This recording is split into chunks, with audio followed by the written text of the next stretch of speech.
Underdogs rising up, taking shots, we alive. From the mountains to the coast, we gon' bring that fire. In the heart of college football, we the ones they admire. Yo, it's game day, stadium packed, feel that rush. From Boise to App State, man, we never hush. Rocking the colors, yeah, we bleed that pride. Cinderella stories, watch our dreams collide. Late nights, bright lights, we grind every play. Underrated talent, we gon' make them say, who's that team when we come to town? Representing for the schools that wear the crown. We in the G5 Hive, buzzing loud, we thrive. Underdogs rising up, taking shots, we alive. From the mountains to the coast, we gon' bring that fire. In the heart of college football, we the ones they admire.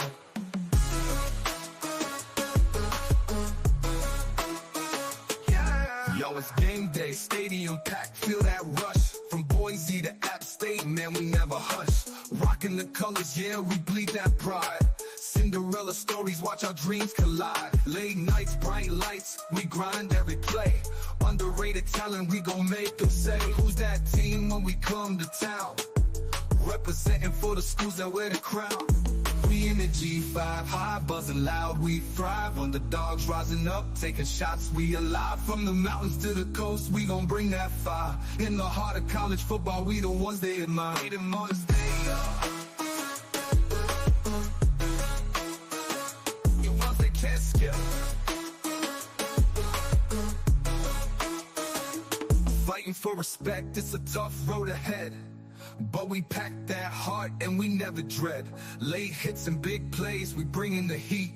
Watch out for the G5, we can't be beat. From the MAC to the Sun Belt, we don't back down. In this football jungle, we wear the crown. All the doubt is sleeping, but we making noise. In the G5 Hive, we the realest boys. When the clock's ticking down, we the ones to believe. One play, one chance, we gon' make them achieve. From the sidelines to the end zone, hear that roar. In the G5 Hive, we always wanting more. We in the G5 Hive, buzzing loud, we thrive. Underdogs rising up, taking shots, we alive. From the mountains to the coast, we gon' bring that fire. In the heart of college football, we the ones they admire. So raise your flags high, let them wave in the air. In the G5 Hive, we the squad that's rare. With heart and grit, we rewriting the script. In the world of college football, we the ones they can't skip.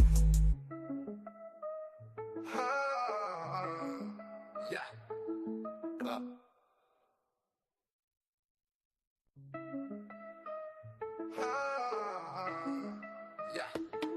We in the G5 Hive, buzzing loud, we thrive. Underdogs rising up, taking shots, we alive. From the mountains to the coast, we gon' bring that fire. In the heart of college football, we the ones they admire. Yo, it's game day, stadium packed, feel that rush. From Boise to App State, man, we never hush. Rocking the colors, yeah, we bleed that pride. Cinderella stories, watch our dreams collide. Late nights, bright lights, we grind every play. Underrated talent, we gon' make them say, who's that team when we come to town? Representing for the schools that wear the crown. We in the G5 Hive, buzzing loud, we thrive. Underdogs rising up, taking shots, we alive. From the mountains to the coast, we gon' bring that fire. In the heart of college football, we the ones they admire.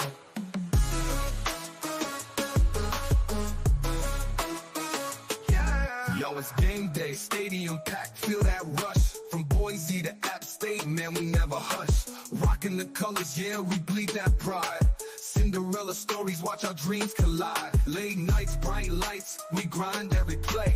Underrated talent, we gon' make them say, who's that team when we come to town? Representing for the schools that wear the crown. We in the G5 Hive, buzzing loud, we thrive. Underdogs.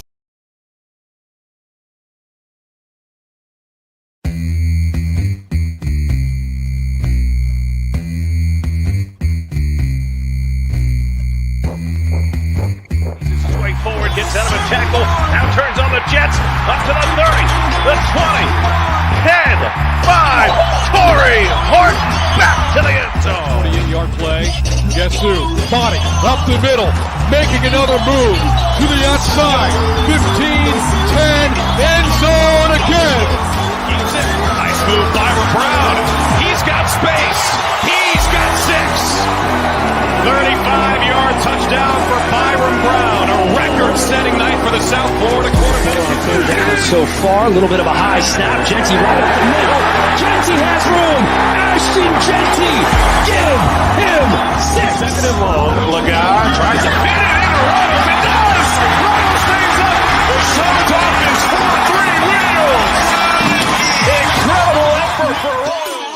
The G5 Hive. All G5, all the time. Welcome to the G5 Hive Live, and we are excited to bring you the G5 college football coverage that you love each and every week. I am Luke Probasco. I'm joined by my co-host, Justice, over here. Always get confused on my directions on the camera. If you are watching us on YouTube, please hit that like and subscribe button. If you're watching us on X, please give us a follow, a like, or retweet. And if you're listening to us in podcast form, please rate and review. We're back on our normal schedule, Justice. We're here on a Monday night. Yeah, it was a hectic week for me last week, being out of town and trying to get everything done. We managed to do it. I don't know that it wasn't up to par, but at the end of the day, sometimes it happens, right? Couldn't get all the graphics done, but we got all the content out there for everybody. So hopefully they appreciated the efforts. And Old Dominion won this weekend, so it was a great weekend. It was definitely different.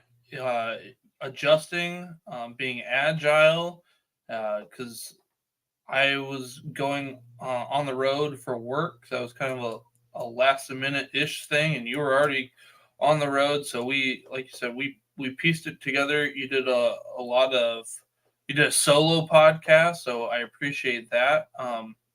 Yeah, it was quite the week. I'm glad to be back into our normal groove. We're on to week 8, but before we get started on week 8, we got to talk about week 7. We got to talk about our merch. We got some hats. I'm wearing a different hat. I don't know which one. It's like this one or this one. I kind of like this one. Kind of like this one. If you want one, let us know. And the merchandise store should be ready soon. I mean, I think it is ready, but I haven't verified. The provider sent me the link, said he updated everything, and so I just need to email him and make sure it's ready to go, and we can send out that link for everybody. All right. Well, like we talked about, week 7 freshmen, the G5 Players of the Week, Freshman of the Week. Before we get into it, give me a quick second. And offense, running back Ahmad Hardy, Louisiana Monroe. He had 14 carries for 82 yards and 1 touchdown in the Warhawks' 21-19 win over the undefeated Dukes last week. He follows that up with a 15-carry night for 121 yards and 2 touchdowns. He had 2 receptions on 2 targets for 53 yards, if I'm not mistaken. All 53 came on one play. Hardy helps the Warhawks to a 38-21 win over Southern Miss. And boy, I got to watch a lot of this game. I haven't got to watch a lot of Southern Miss, but he ran violently this week, and I loved it. Other than the game against Texas, he's seen 14 or more touches per game, and he has scored a touchdown in 5 of the last 6, Texas being the only game he did not score a touchdown in. Quite the start to his collegiate career. Congratulations on being the G5 Hive Freshman of the Week, Ahmad Hardy. For the 3rd week in a row, I think, right? Yeah, I mean, we thought it was going to be Fluff Bothwell at the beginning, and yeah, Hardy's come on. It's been the Ahmad Hardy show the last few weeks as far as freshmen go. And we only count true freshmen, so that narrows it down a little bit. All right, the freshman defensive player of the week, defensive end Juwan Campbell from Jacksonville State. Juwan had 4 tackles, 3 solos, 1 sack, 2.5 tackles for loss, a forced fumble, and a safety to lead the Gamecocks to victory over New Mexico State in Week 7. Juwan's forced fumble led to 7 points for the Gamecocks. So you add that to the safety, he accounted for 9 points for Jacksonville State. Juwan chose Jacksonville State over offers from Cincinnati and Miami, Ohio. He attended Walton High School in Florida, where he led his team to an 11-1 record and a district championship in 2023 as a senior. Also, during his senior year, he had 99 tackles, 6 tackles for loss, 6.5 sacks, 1 interception, 4 forced fumbles, and a blocked field goal. Congrats to Juwan Campbell making an impact as a freshman on that defensive line for the Gamecocks. All right, and then my player of the week is none other than quarterback Bryson Daly out of Army. He went 3 for 7 for 102 yards and 1 touchdown in the air. However, he did most of his damage on the ground, where he had 12 carries for 136 yards and 4 touchdowns. He helped propel the Black Knights to a 44-10 win over UAB. They did not need all 5 of those touchdowns to beat UAB this week, but it sure looks good on paper. And man, he has had quite the season, and we will get into it later. But finally, the AP Top 25 getting some Army and Navy into the top 25. All right, so for my offensive player of the week, it's wide receiver Krishan McCray from Kent State. In MAC conference play the last 2 weeks, we have seen big play McCray, as they call him, on full display. He went absolute bonkers this past week, caught 8 balls for 213 yards and 3 touchdowns to lead that Golden Flash offense in week 7. And I can't wait to see him continue his tear on midweek action starting up here soon. Congrats, Krishan. All right, so my defensive player of the week, linebacker Travion Barnes, Florida International. He's been a huge positive for FIU this season after the retirement of Reggie Peterson. Travion had 16 tackles, 7 solos, 2 sacks, 3 tackles for loss, and a fumble recovery to lead the Panthers defense in week 7.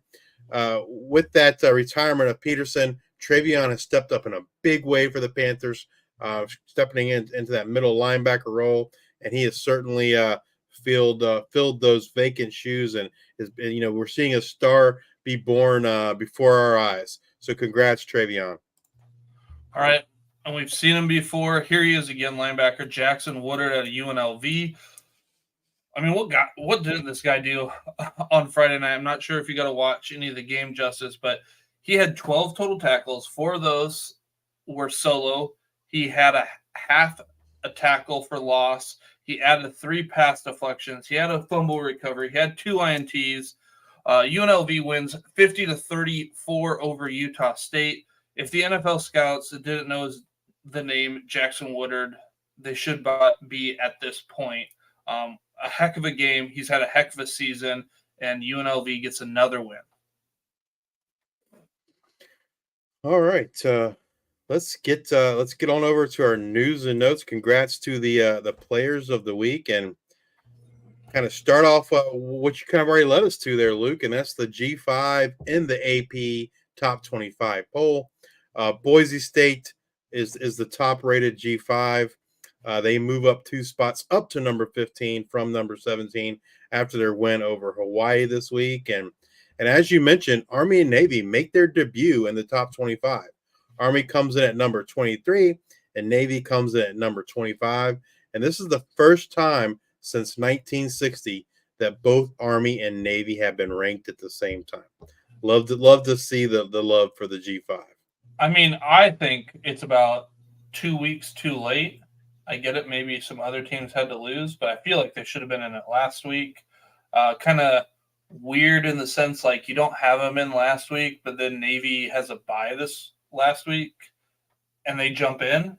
So like, I get it. Some teams had to lose, but I don't know. I can't remember how many votes that they were receiving last week. That I'm like, okay, I don't really know what they did to jump in. They should have probably been in there the week before. And I've been a proponent of saying that I just like Army's defense right now a little bit better than Navy's. But yeah, I would have Army ahead of Navy, just like the AP voters do.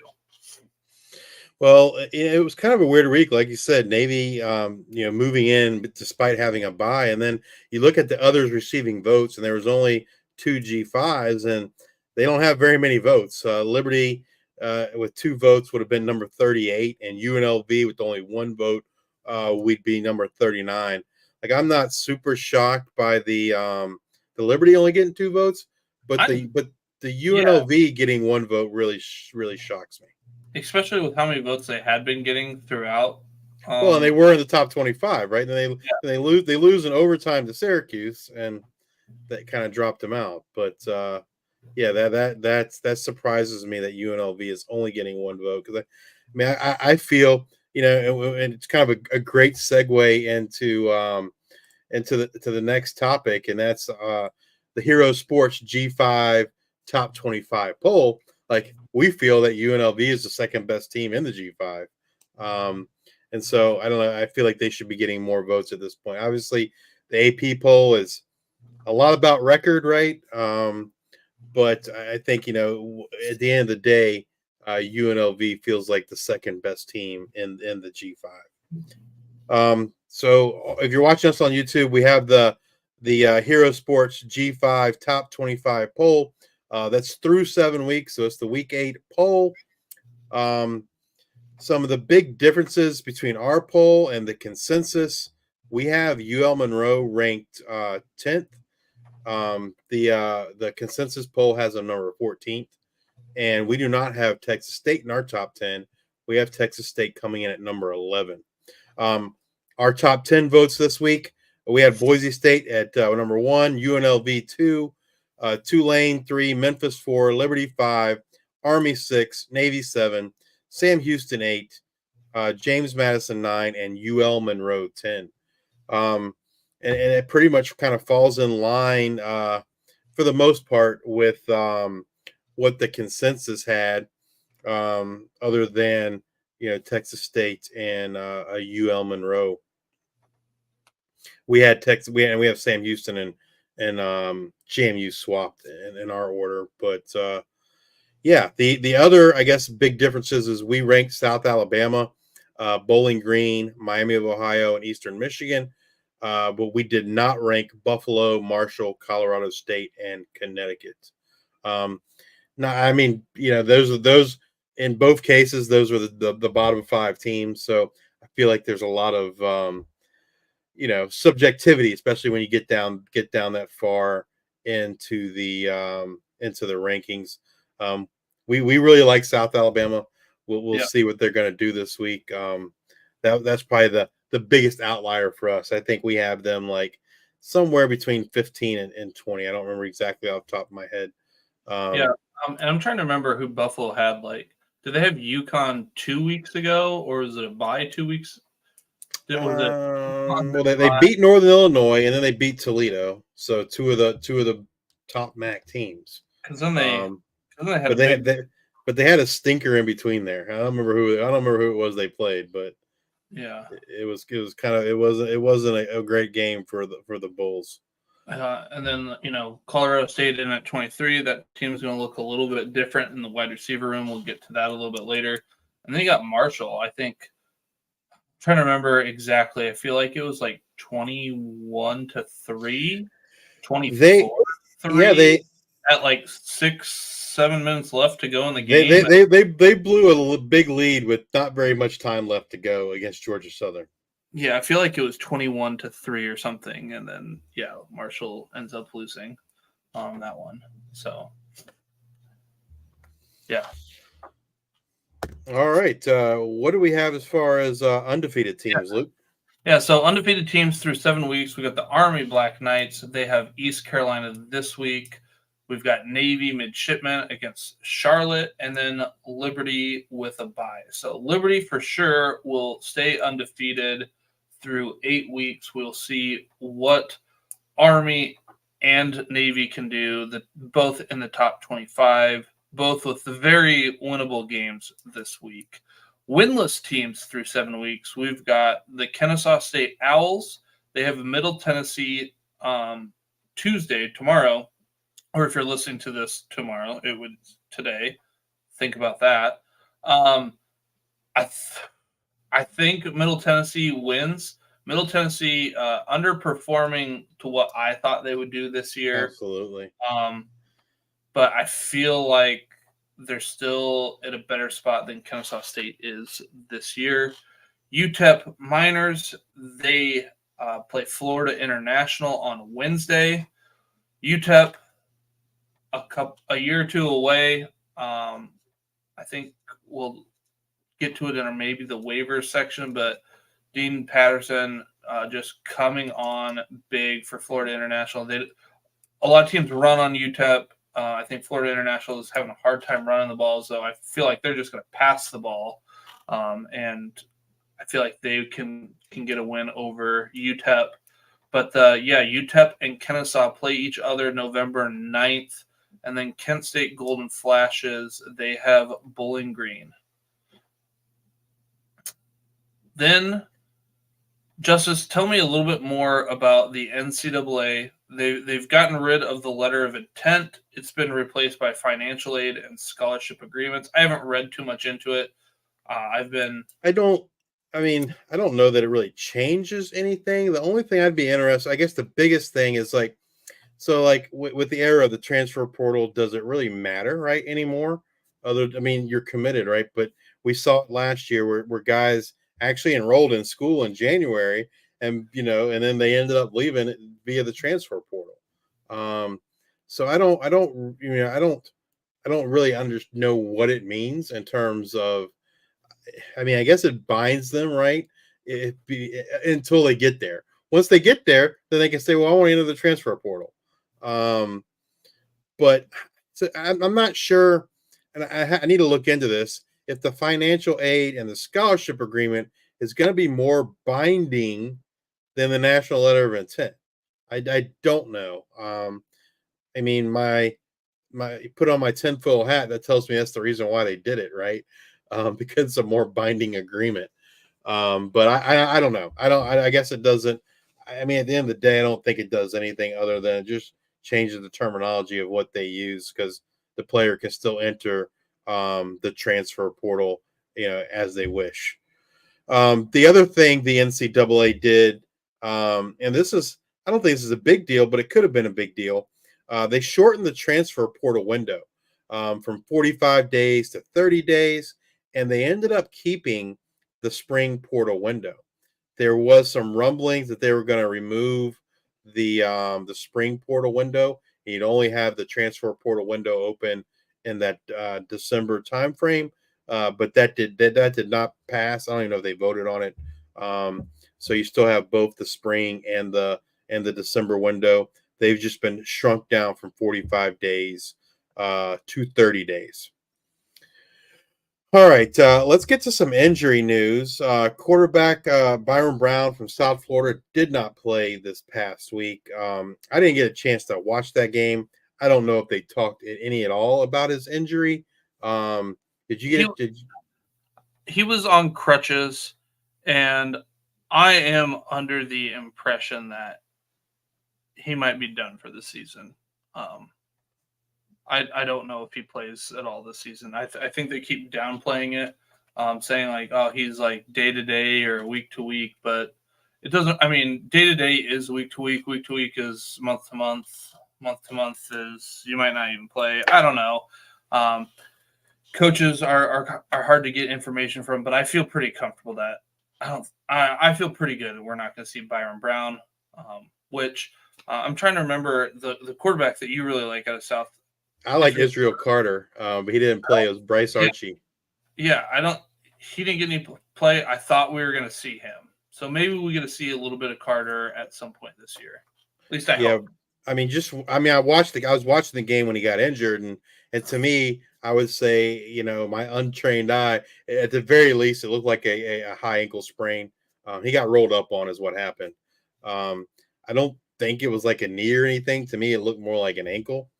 But yeah, Bryce Archie played this week. Did not, in my opinion, impress.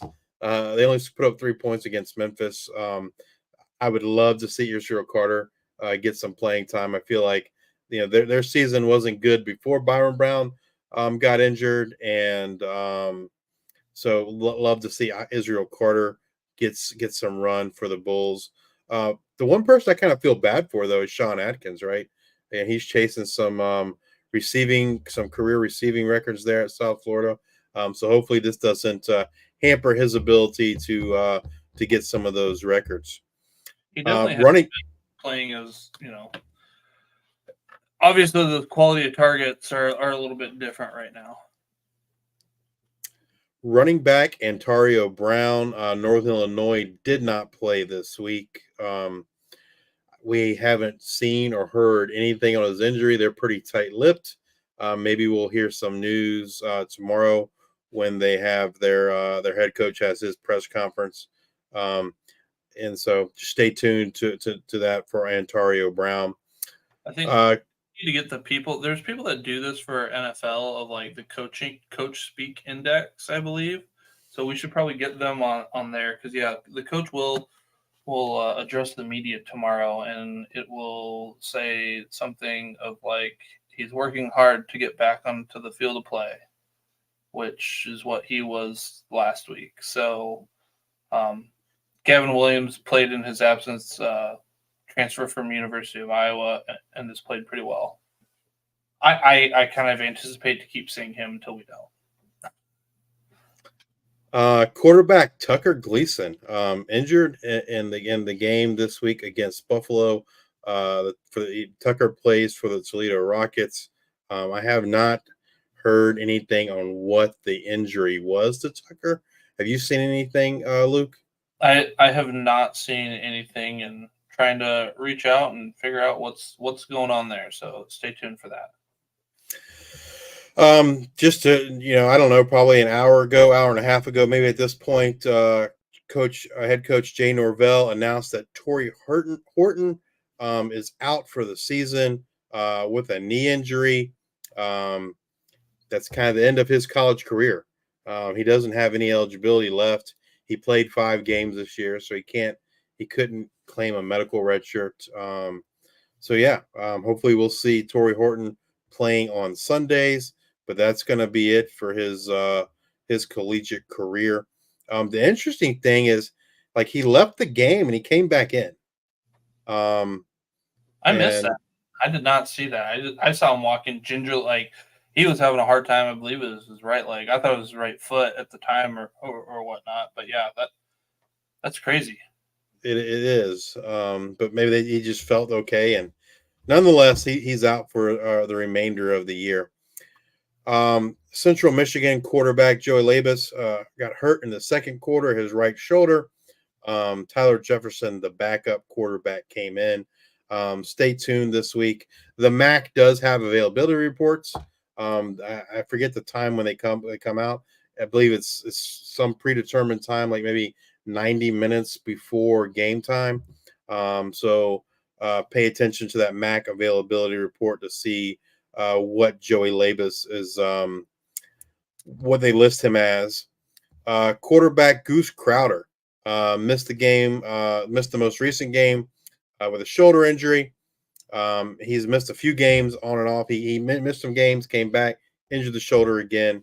And supposedly he is going to be a game time decision for this week's game against South Alabama, which is tomorrow night. So pay attention to Twitter if you're concerned about who's going to start there for the Troy Trojans. And I'm sure we'll get some reports as far as who's warming up. Is Tucker Gilchrist taking the snaps with the ones, or is Goose Crowder out there warming up? If Goose doesn't play, I expect Tucker Gilchrist to most likely be the starter for the Trojans.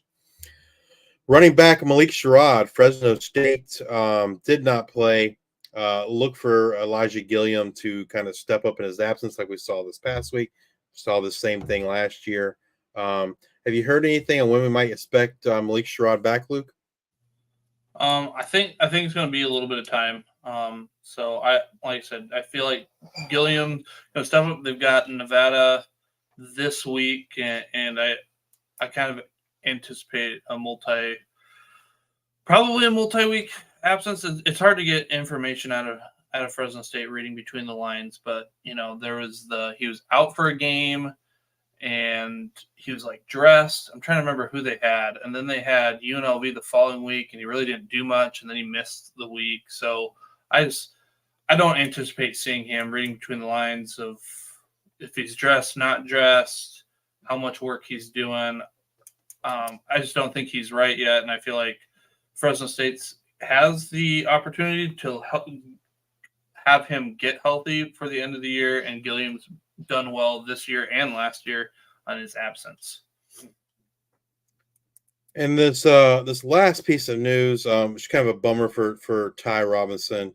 It was announced today that Ty Robinson, wide receiver from Ball State, out for the season. He broke his leg in the game Saturday.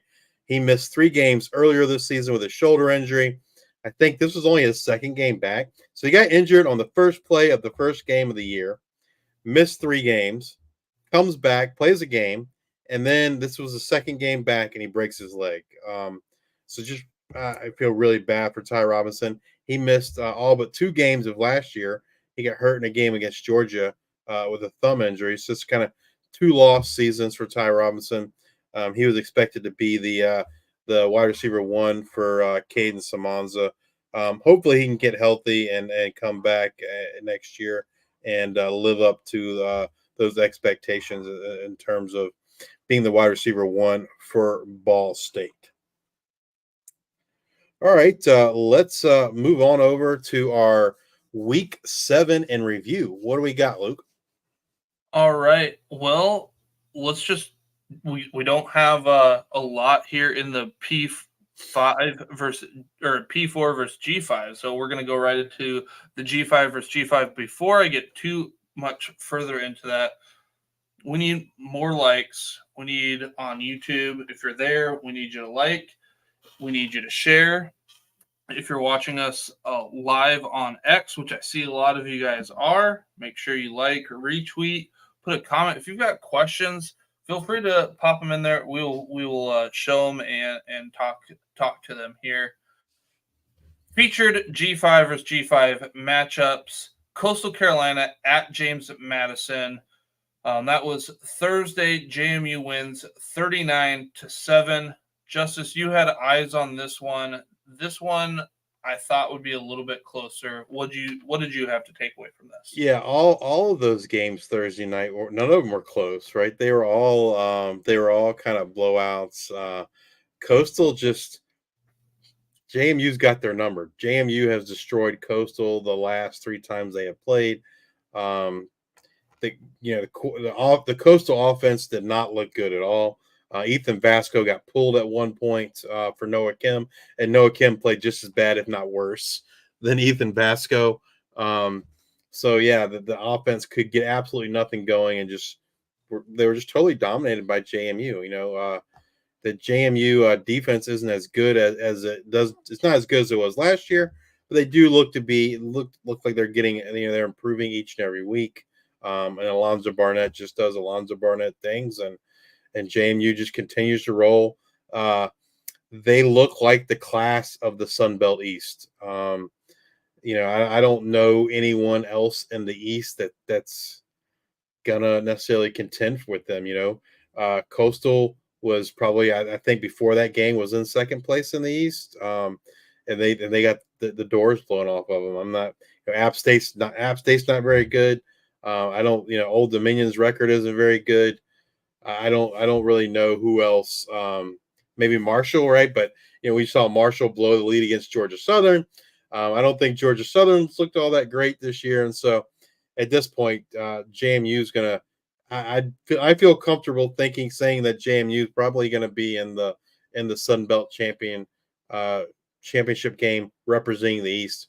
The West, a lot more competitive in the West, right? Texas State, Arkansas State, Louisiana, UL Monroe, who beat JMU for their one conference loss, their one loss on the season. So yeah, JMU just looking really strong and definitely the cream of the crop in terms of the Sun Belt East. And Sun Belt with the divisions, you've got the East and the West. Kind of reminds me of the Big Ten, East and West, where as living in Iowa, you got to see Iowa. It's like always got a chance where you don't have Michigan and Penn State. You don't have those. It almost seems like that's what it is there in the Sun Belt. It's interesting because I feel like it's flipped. I feel like in years past it was like the Sun Belt East was the much more competitive division, and the West there was like really one dominant team.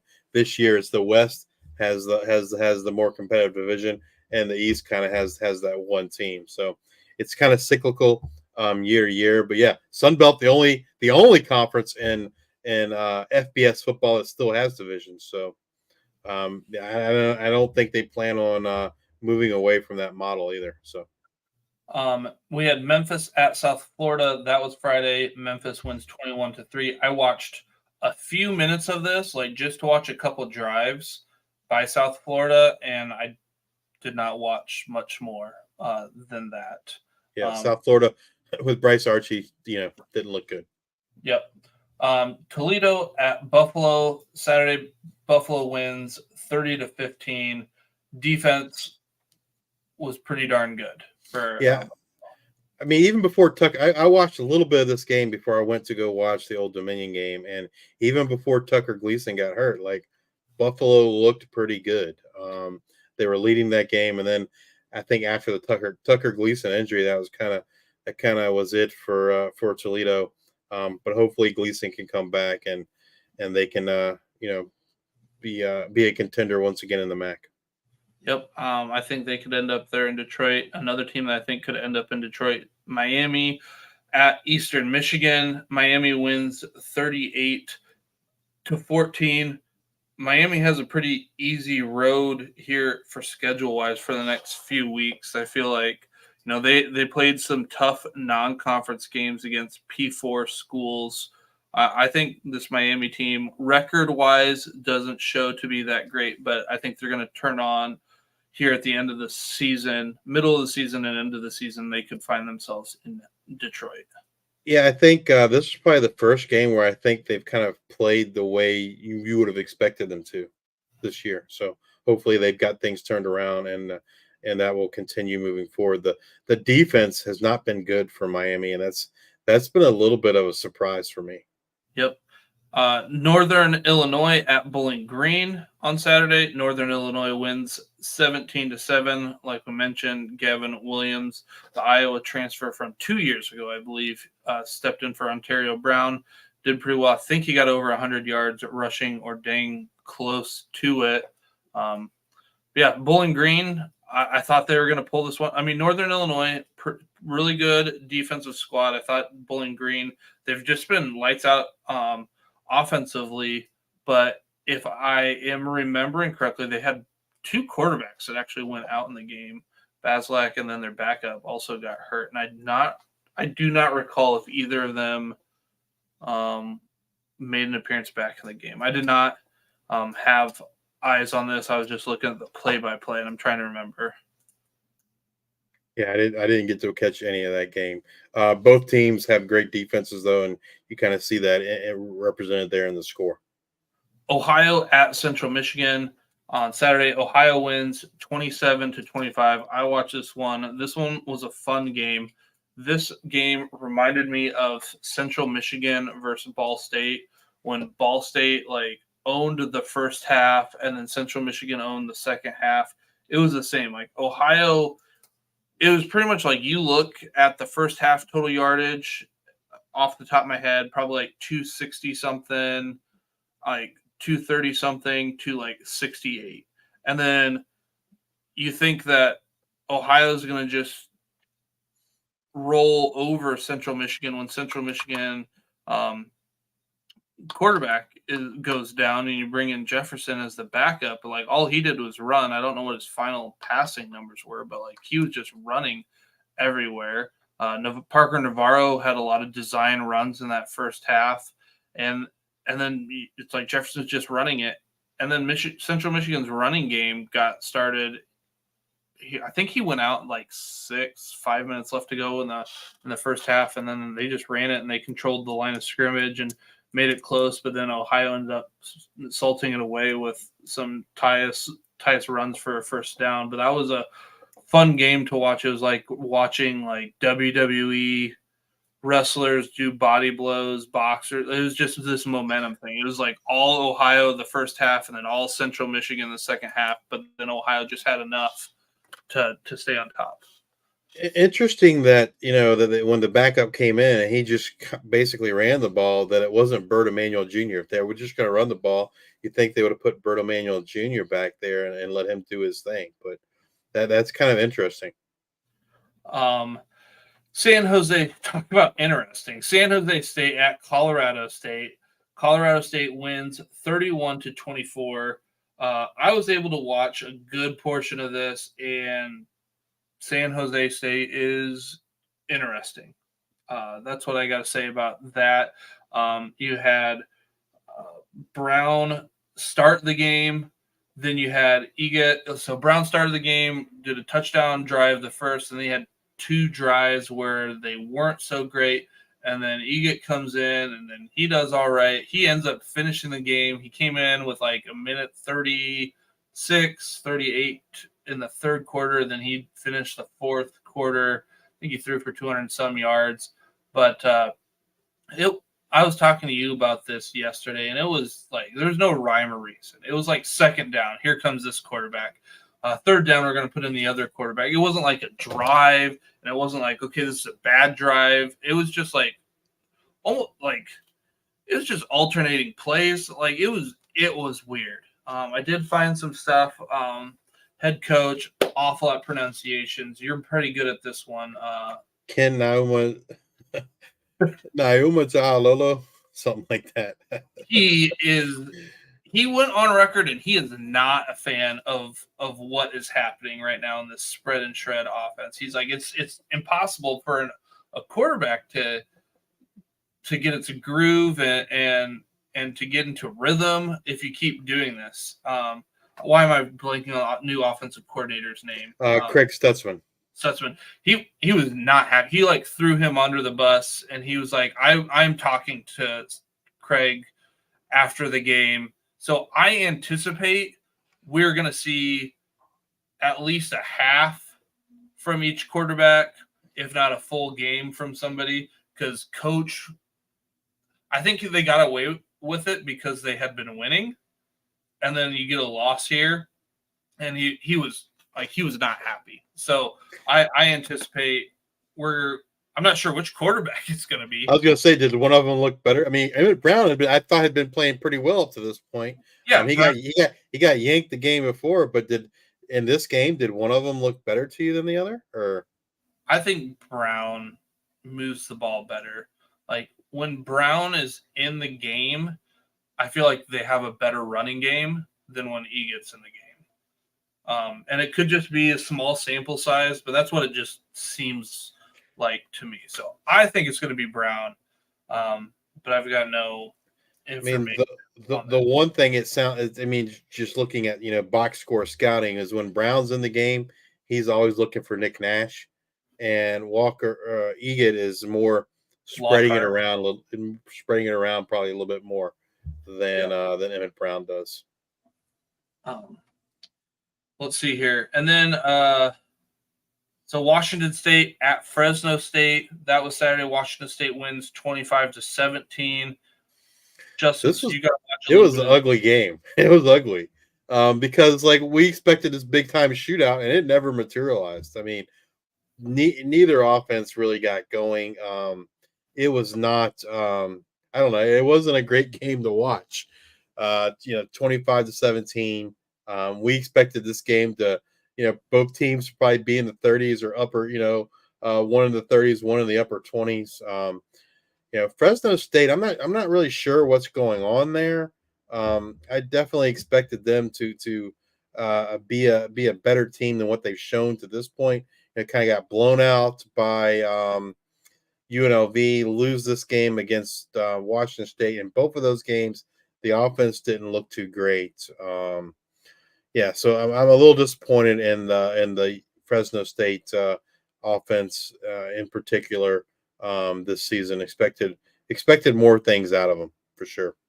Yeah, I expected a jump. I thought, maybe record-wise they wouldn't be as good as they were last year because they had a lot of offensive and defensive line stay healthy, which is just hard to do. They've done a pretty good job of it, knock on wood, so far this year. I did want to go back to the Central Michigan-Ohio game because I brought up the box score. Tyler Jefferson, 8 of 13 for 95 yards, and then he had 10 rushes for 28. So, he wasn't effective, but they were running the ball. He ran the ball more than he threw the ball. Marion Lukes with 20 carries, 110 yards, and three touchdowns. Then we had Arkansas State at Texas State. Saturday at 7 p.m. Eastern. Texas State wins 41-9. Texas State might be clicking as we get into conference play here. I thought that this one might be more of an offensive juggernaut of a game. Arkansas State. Jalen Raynor had, I'm trying to remember, in the first quarter, I think it was a pick. it was like off the receiver's hands into the chest and then bounced off, and it was an interception. So like he didn't look bad. There's a couple of bad drops and a couple tips for interceptions and whatnot. So we'll see how Arkansas State does moving forward. I think that they maybe haven't performed up to standards. We kind of thought we were going to have more explosive games from Arkansas State, but Texas State handled business, and we'll see how they look in the coming weeks. Boise State at Hawaii. That was Saturday. That was a late night one. Boise State wins 28-7. You heard that right. Boise State wins only 28. And not saying how many touchdowns Ashton Genty had in the first quarter of a game with 28 or anything. They just win 28-7. Hawaii's defense played pretty good. Like they played really good in the first half. Really, Hawaii should have been winning the game at halftime. So I only got to watch the first half. I did not stay up for the second half. Looks like you watched the whole game, but it was like he got tackled and went down. Like he was not breaking tackles in the first half. Touchdown early in the game. I think their probably their second drive. I think it was had a big 50-some yard touchdown run. But yeah, other than that, he got touched, and they did a good job of wrapping him up in that first half. What happened in the second half? They didn't do as good of a job wrapping him up. I mean, he ended up with pretty sure over 200 yards or right at 200 yards. It was kind of night and day difference between the first half and the second half. My guess is part of it was the Hawaii offense couldn't really get anything going, so the defense was on the field a lot, and they were just worn out. We kind of saw classic Ashton Genty there in the second half. He just kind of took over and ran away with it. I was super impressed by the Hawaii defense, though, in the first half. For the most part, they held Ashton Genty in check. The biggest takeaway for me for this game is at some point, I feel like, and I say this, but hell, Ashton Genty ran all over the number. I'm assuming, I didn't even look. I'm assuming Oregon's at least number 3 this week, if not higher. Okay, Ashton Genty ran all over the number 2 team in the nation, right? But at some point, teams are stacking. Hawaii stacked the box, and I think at some point somebody is going to just really stack that box, and they're going to force Maddox Madsen to try and beat them. And I don't know that he's a good enough passer to make that happen. If it's on his shoulders for them to win. Something different this year than previous years is Ashton Genty can catch the ball. He can do damage with the ball in his hands. He's only getting 1.5 targets or receptions per game. He's averaging 5.5 yards receiving per game. He's got that in his toolbox. He can do it. They're just not asking him to do it. So at some point, I'm kind of anticipating that they're going to have him do more in the passing game. So I talked to Clint Carlson, who's a Boise State fan, because that was my big takeaway. It was hey man, if when they get to this 12-team playoff, if they are the team that represents the G5, they got to have a quarterback that can move the ball. You can't just sit there and hand off to Ashton Genty all day. It worked against Oregon, and they didn't win, but he was effective. And I said what's the deal here? And he said, well, obviously Malachi Nelson has a better arm than Maddox Madsen, but the big difference is Maddox doesn't take sacks.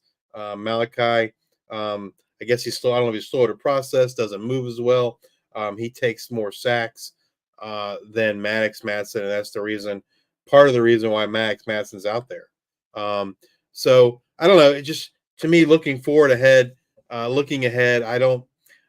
feel like they're gonna have to have better quarterback play to have a real good shot at winning in the playoffs if they're fortunate enough to make it. And I'm really interested to kind of see what happens when they play UNLV. I think that comes up the next week or maybe the week after. The week before Halloween, I believe. So it's next week because Boise is on bye this week. Boise will be coming off a bye. They play UNLV And UNLV does play. UNLV does play this week. It'll be Friday the 25th. It is UNLV's homecoming. It'll be a short week for UNLV, right? Since they're playing on Friday night. But yeah, kind of interested to see that game. We could see them play each other twice, once in the regular season and once again in the Mountain West Championship. But I'm interested to kind of see how Maddox Madsen does against that UNLV defense, because that UNLV defense is, I mean, it's going to be one of the best defenses they played. Obviously, they played Oregon, but UNLV is one of the best defenses in the G5, and so, in my opinion, so I'm kind of interested to see that game. But that was kind of my big takeaway in that Boise State game was, looking ahead and trying to figure out how they're going to get more improved quarterback play moving forward. All right. Well, we got, we talked about week 7. Week 7 is in the rear view. We are looking forward to week 8. If you're listening to us on X or on YouTube, what are you looking forward to here in week 8? Our G5 versus P4 matchup is Wake Forest versus UConn at UConn. Yeah, Wake Forest has already lost to a G5 team, losing to Louisiana. UConn's look pretty good. They don't look like the normal doormat UConn. So interested to see, because Wake Forest has not looked good at all this year. Interested to kind of see how UConn looks and if they can get that win at home. All right. Featured G5 versus G5 matchups for the week. We have Western Kentucky at Sam Houston Wednesday at 7 p.m. Eastern. I'm really excited for this one. Western Kentucky have been playing some pretty solid football as of late. Sam Houston, some people are calling them like the surprise team of the year. Not for me, not for this Bearcat. Also, I was thinking about this. I think it was Friday. I'm not sure what sound a Bearcat makes. So I didn't know if it was like a growl and a meow, or do you bring them in with a meow, then a growl? I wasn't sure, but I spent way too much time thinking about it. I mean, even a couple days later, I am here trying to figure out what a Bearcat sound makes. If you are a Sam Houston fan or know what the sound that they make, I would like to know. I think to me, this is the game of the week. I think for G5, this game could very much dictate who one of the representatives are for the Conference USA Championship game. This is a big assumption, and they both might beat Liberty, but if we assume they both lose to Liberty, then it's likely the winner of this game is going to be the team that would play Liberty in the championship game. Now, maybe they both beat Liberty, and this is a preview of the championship game, which I think is certainly within the realm of possibility as well. Sam Houston is favored in this game by 3. The over-under is currently 55.5. Sam Houston, it's going to be an interesting game from a style perspective, because I think Sam Houston, they like to run the ball, slow the game down. And then they will attempt the deep pass going over the top to Quavez Humphreys. Western Kentucky wants to throw it all around. They don't run the ball much. So it's going to be an interesting contrast of styles, if you will, in this game. And definitely it's must-watch TV. Give me the Bearcats. Rawr meow. Then we've got North Texas at Memphis. North Texas kind of been a little bit up and down. They're passing the ball. Memphis is playing really well as of late. You said, the Sam Houston and Western Kentucky might be the game of the week. Depending on which teams that we get in this one, this could also be a game of the week. I like this one. Yeah, it could be a shootout. Depends on who shows up. But it could be a low scoring affair too. Yeah, Memphis is currently favored by 10, over under 66.5. 66.5. I mean, I get it. North Texas scores a lot of points, but I don't know about 66.5. I'm hoping, and I don't remember who it was last year. Memphis played somebody in conference, and it was like touchdown after touchdown after touchdown. It was a pretty exciting game. I can't remember off the top of my head who that was they were playing, but I'm hoping maybe it was Tulane, but I'm not sure. Anyway, I'm hoping that this North Texas Memphis matchup will kind of be like that, a high scoring affair and lots of touchdowns to go around in an exciting game. All right. A game that I'm looking forward to Saturday at noon Eastern, Louisiana at Coastal Carolina. Coastal Carolina up and down as of late, but they've been passing the ball a lot better than I kind of anticipated. But Louisiana, I mean, they are the surprise for me for the year, I think. Surprised as they're playing as well. I think we thought they were a good team, but I think they're playing even better than what we had thought they would, for sure. Maybe UL Monroe, and they're on a bye this week, but maybe they're like UL Monroe was UL Monroe is the big shocker, right? Because I think everyone thought they would, potentially, win the one game against the FCS and go winless the rest of the year, and they've done quite the opposite.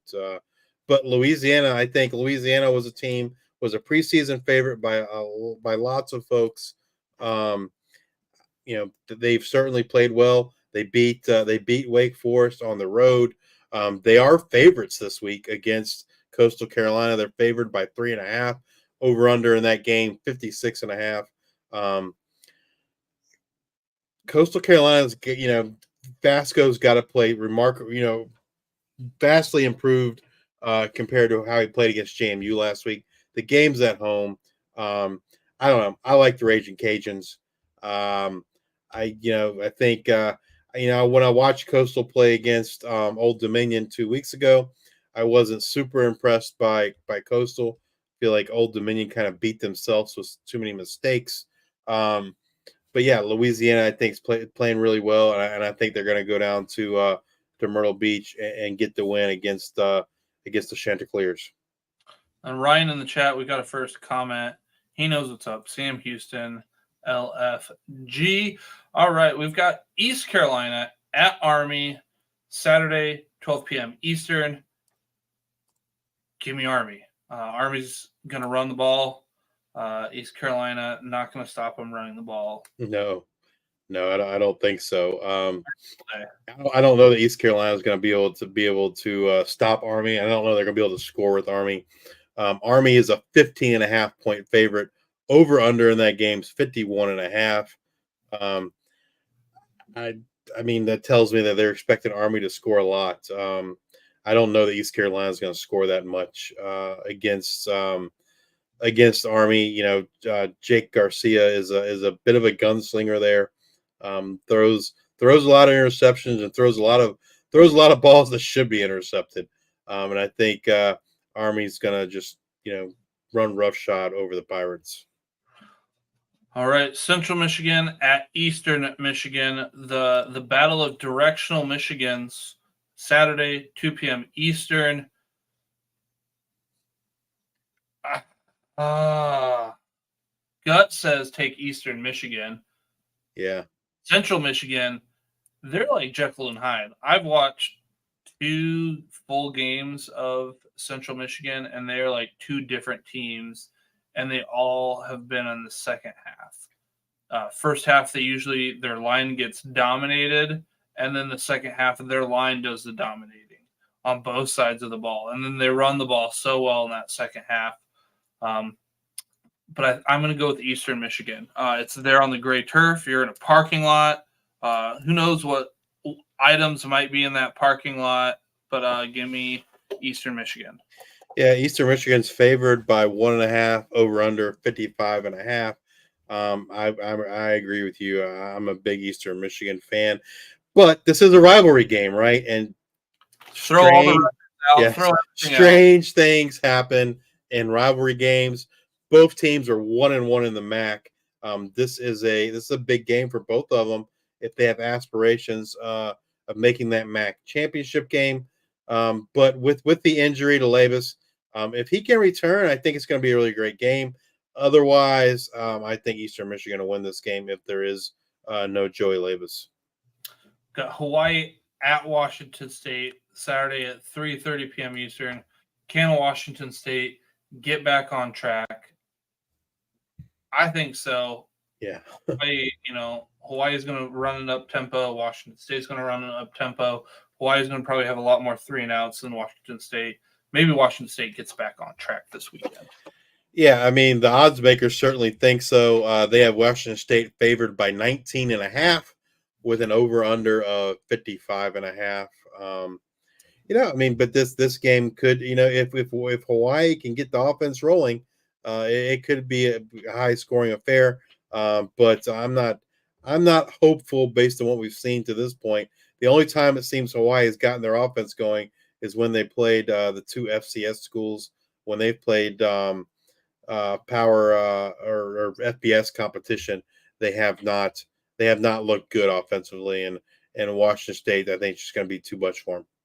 You said 55.5 for over/under. Does Washington cover that themselves? I mean, you're saying that's kind of what you're saying with the 19.5 point spread. You basically, you're saying they're going to win by 20. So, that's kind of what you're saying with that spread and that over under is that Washington State's just going to blow the doors off Hawaii. All right. Now, this one will be interesting for different reasons. Toledo at Northern Illinois, Saturday at 3:30 p.m. Eastern. Northern Illinois' defense, great. Toledo's been great. Do they have Tucker Gleason back for a matchup-wise? I hope so. But if they don't have Tucker Gleason, I feel like I got to go with Northern Illinois in this one. Yeah, I would agree. Obviously, if you have Tucker Gleason, and if you have Tucker Gleason, I think I probably lean Toledo.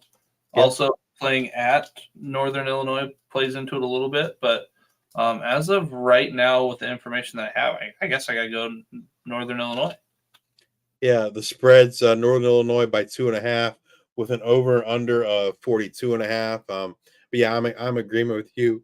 Be paying attention to that MAC availability report to kind of see what it says about Tucker Gleason. If he's going to play and he looks ready to go, I think the Rockets can win the game. Without Tucker Gleason, I would favor Northern Illinois. James Madison at Georgia Southern, Saturday 4 p.m. Eastern. Give me James Madison in this one, clicking on all cylinders.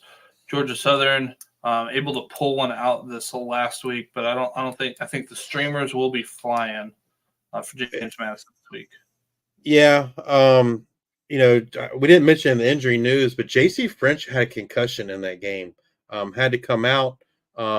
Reports are he already cleared concussion protocol, so he should be ready for this game. But yeah, I'm with you. Georgia Southern's actually leading the Sun Belt East because they haven't lost a conference game. James Madison lost to UL Monroe, so they have one loss. But I'm in agreement with you. JMU is the cream of the crop here for the Sun Belt East. JMU is favored by 9.5 with an over/under of 58.5. All right.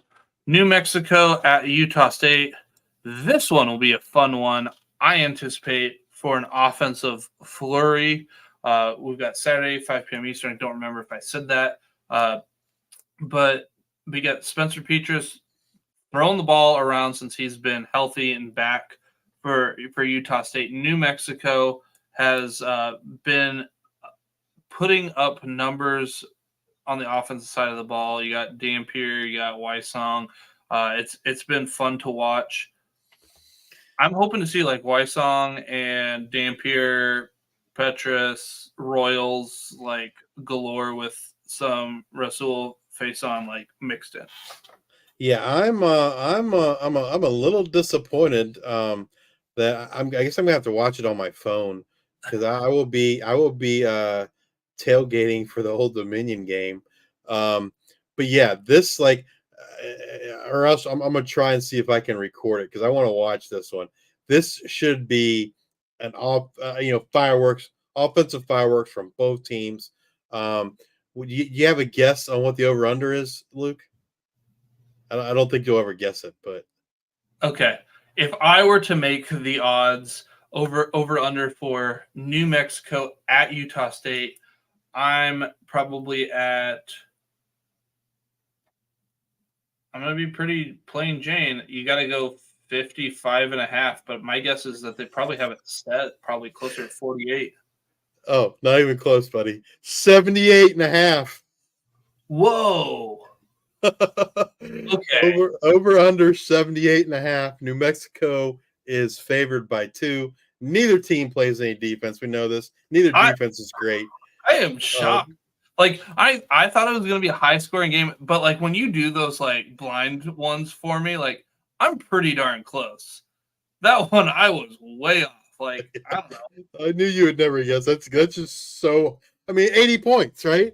You're talking a 40-40 game, 40-38 kind of game. So should be offensive fireworks. If you like offense, tune into that game. It's on True TV, 4 p.m. on Saturday.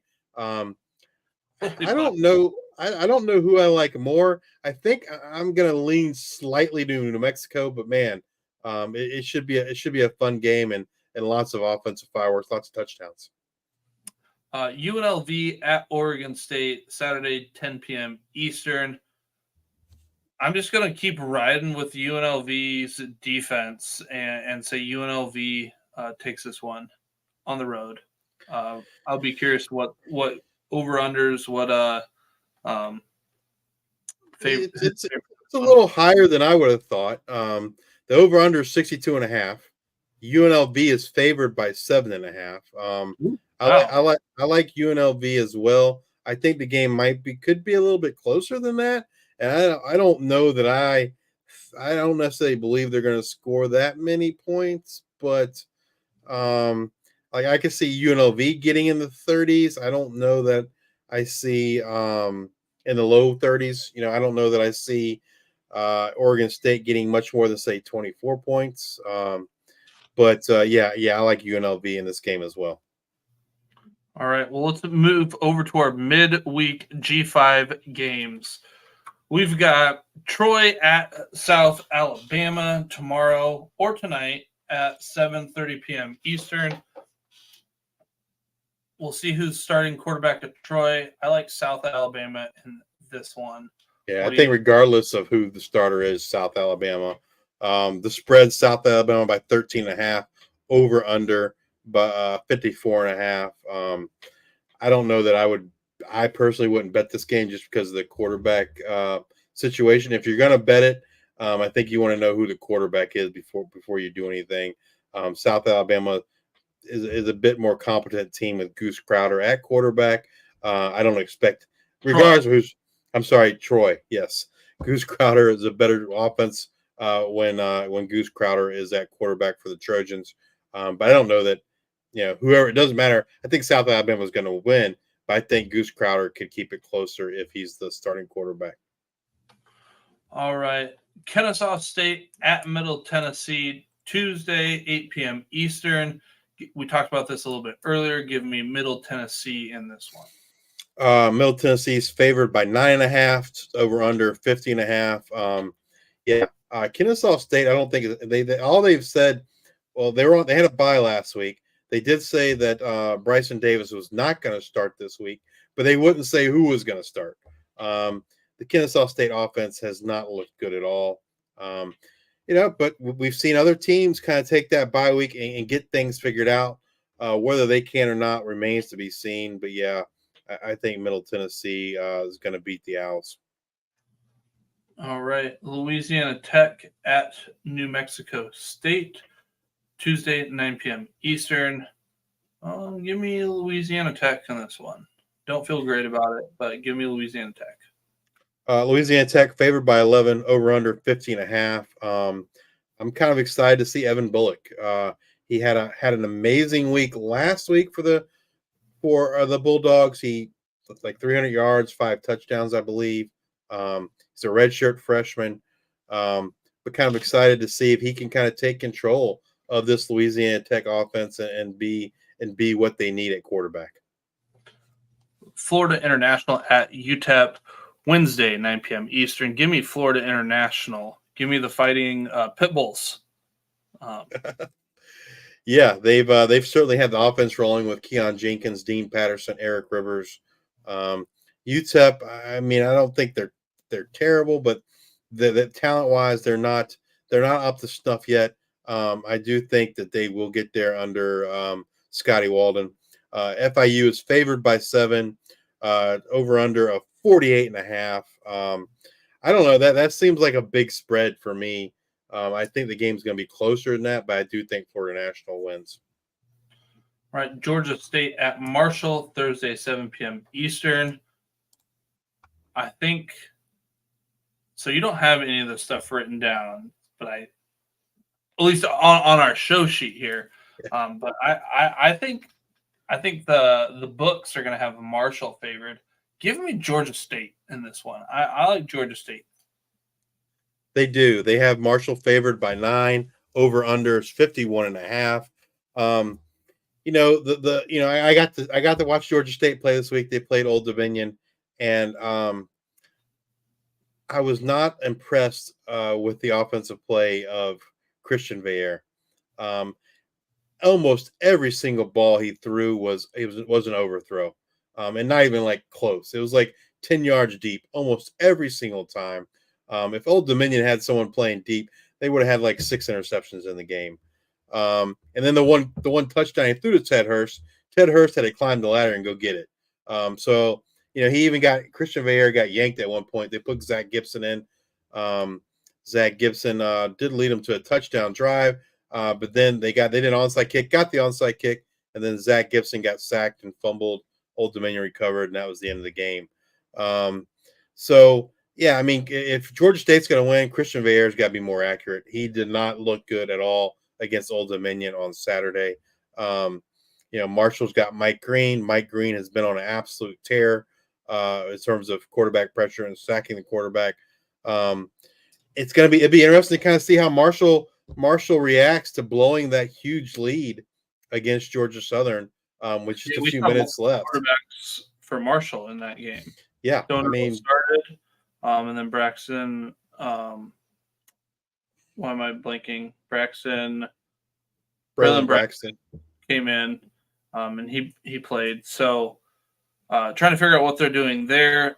Overall, I like Marshall's team. I just feel like there's 2 teams trying to figure out what's going on. Georgia State, I feel like because they knocked off Vandy, right? So, yep. I don't know. I just feel like if you mess around with your food too much, it might not turn out well. So I like Georgia State. It's probably my upset of the week. Then we got Fresno State at Nevada Friday, 10:30 p.m. Eastern. Fresno State probably going to be without Malik Sherrod. I like Fresno State in this one. I think the books probably like Fresno State, but I think whatever, if is it 2.5? What's it? It is. It's Fresno by 2.5. Okay. I like Nevada. Nevada's moving the ball pretty well. They're throwing the ball well. Defense is playing well. Nevada's another team that's probably playing better than I thought that they would this year. And big is the quarterback play by Lewis. Yeah, absolutely. Nevada's played really well, and it wouldn't shock me if Nevada wins this game outright. Fresno State has not looked great. The over-under is 51.5. I do expect it to be a tight game and an entertaining game on a Friday night. Man, I'm other than that one game, that twist you threw at me, coming in on over-unders and spreads, I'm feeling pretty good. Yeah, that New Mexico Utah State over-under of 78.5, man, that's absolutely nuts. That's must-watch TV if you want to see some touchdowns and offensive fireworks for sure. All right, let's get into our G5 Hive 2020 guys. So, got to make sure that we talk about this. Our 2020 guys, we're going to start at the quarterbacks. These are guys that are in the top 20 in the whole G5 in pass attempts and passing yardage. So to make this list, you have to be the top 20, hence 2020. Top 20 pass attempts, top 2020 passing yards. Quarterbacks. Number 1, Chandler Morris, North Texas. He's first in the G5 in passing yards per game with 333. He's first in passing touchdowns with 20. He leads the G5 in big time throws with 17. He's tied for last of these 2020 guys in turnover worthy plays with 7. Devin Dampier comes in at number 2, New Mexico, tied for last of the 2020 guys with 7 passing touchdowns. He does his damage on the ground where he he's first in the rushing attempts per game of the 2020 guys with 9 rushes per game. He's got 63 yards per game, which is the most rushing yards of these 2020 guys. Then he's third in the G5 in big time throws with 15. So Devin Dampier coming in at number 2. Jordan McLeod, Texas State at 3. Second in passing touchdowns with a 19. And if you remember, I said Chandler Morris was at first with 20. So Jordan McLeod right on his tail. He has the least amount of pressures per game of these 2020 guys with 6.8 pressures per game. Seth Hennigan, Memphis. He has the second most completions per game with 25.6. You can't have 0.6 in a game, so we'll just say 25. But decimals matter in the ranking. So he has that 25.6 is second in the G5. He's fifth in the G5 in big time throws. He's tied for last of the 2020 guys in turnover-worthy plays with 7. Spencer Petras, Utah State, coming in there at number 5. Second in the G5 in passing yards per game with 317, just lighting the world on fire. Jalen Royals loving it too. He completes the most passes per game in the G5 with 26. He's tied for last of the 2020 guys in turnover-worthy plays, just like Seth Hennigan with 7.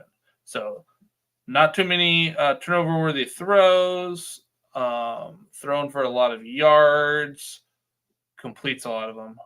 Spencer Petras, just like we all thought coming into the season.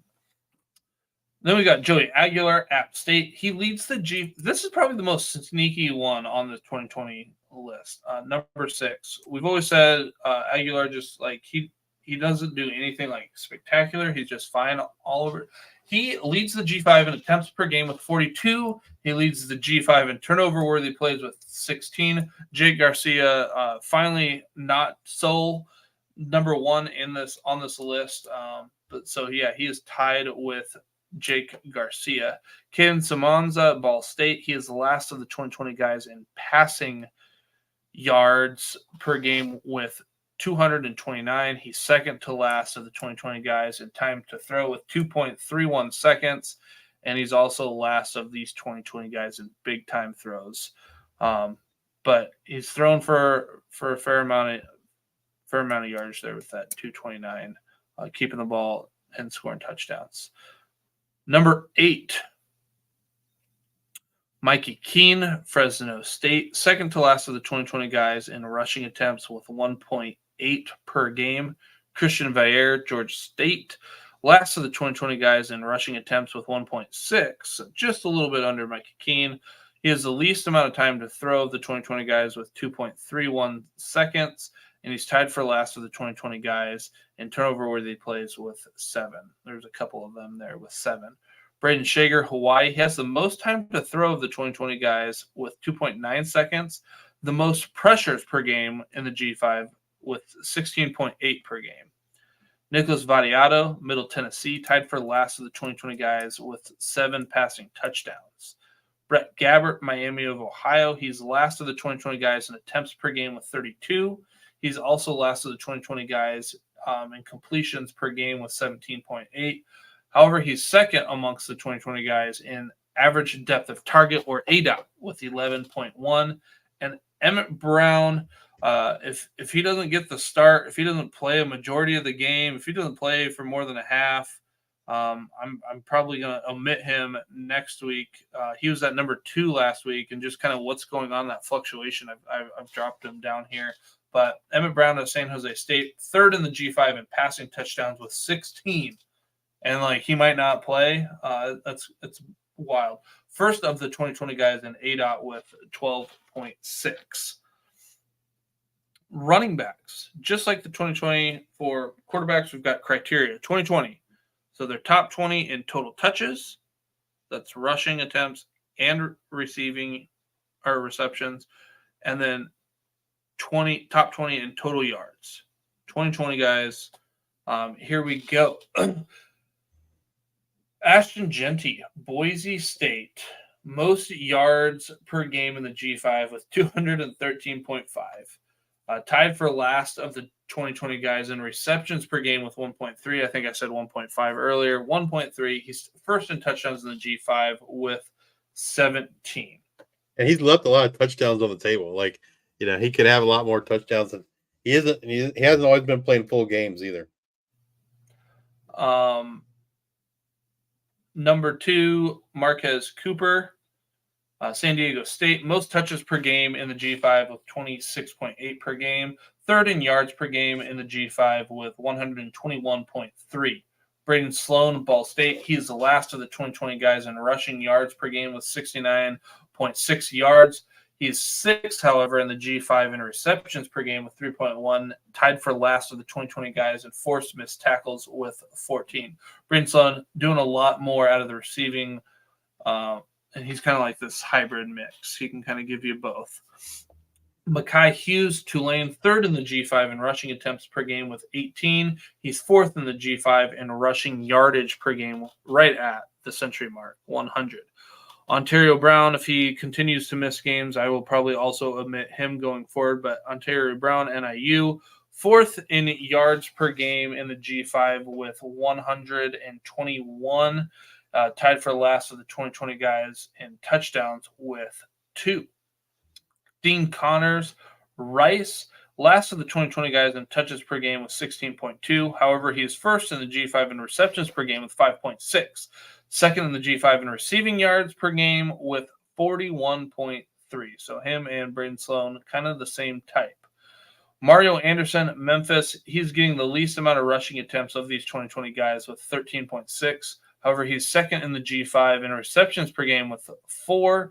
Third in the G5 in touchdowns with 8. If you remember, Genty's sitting there at 17, and Anderson's there at 3rd with 8. Rasul Faison, Utah State, 4th in the G5 in rushing attempts per game with 17.8.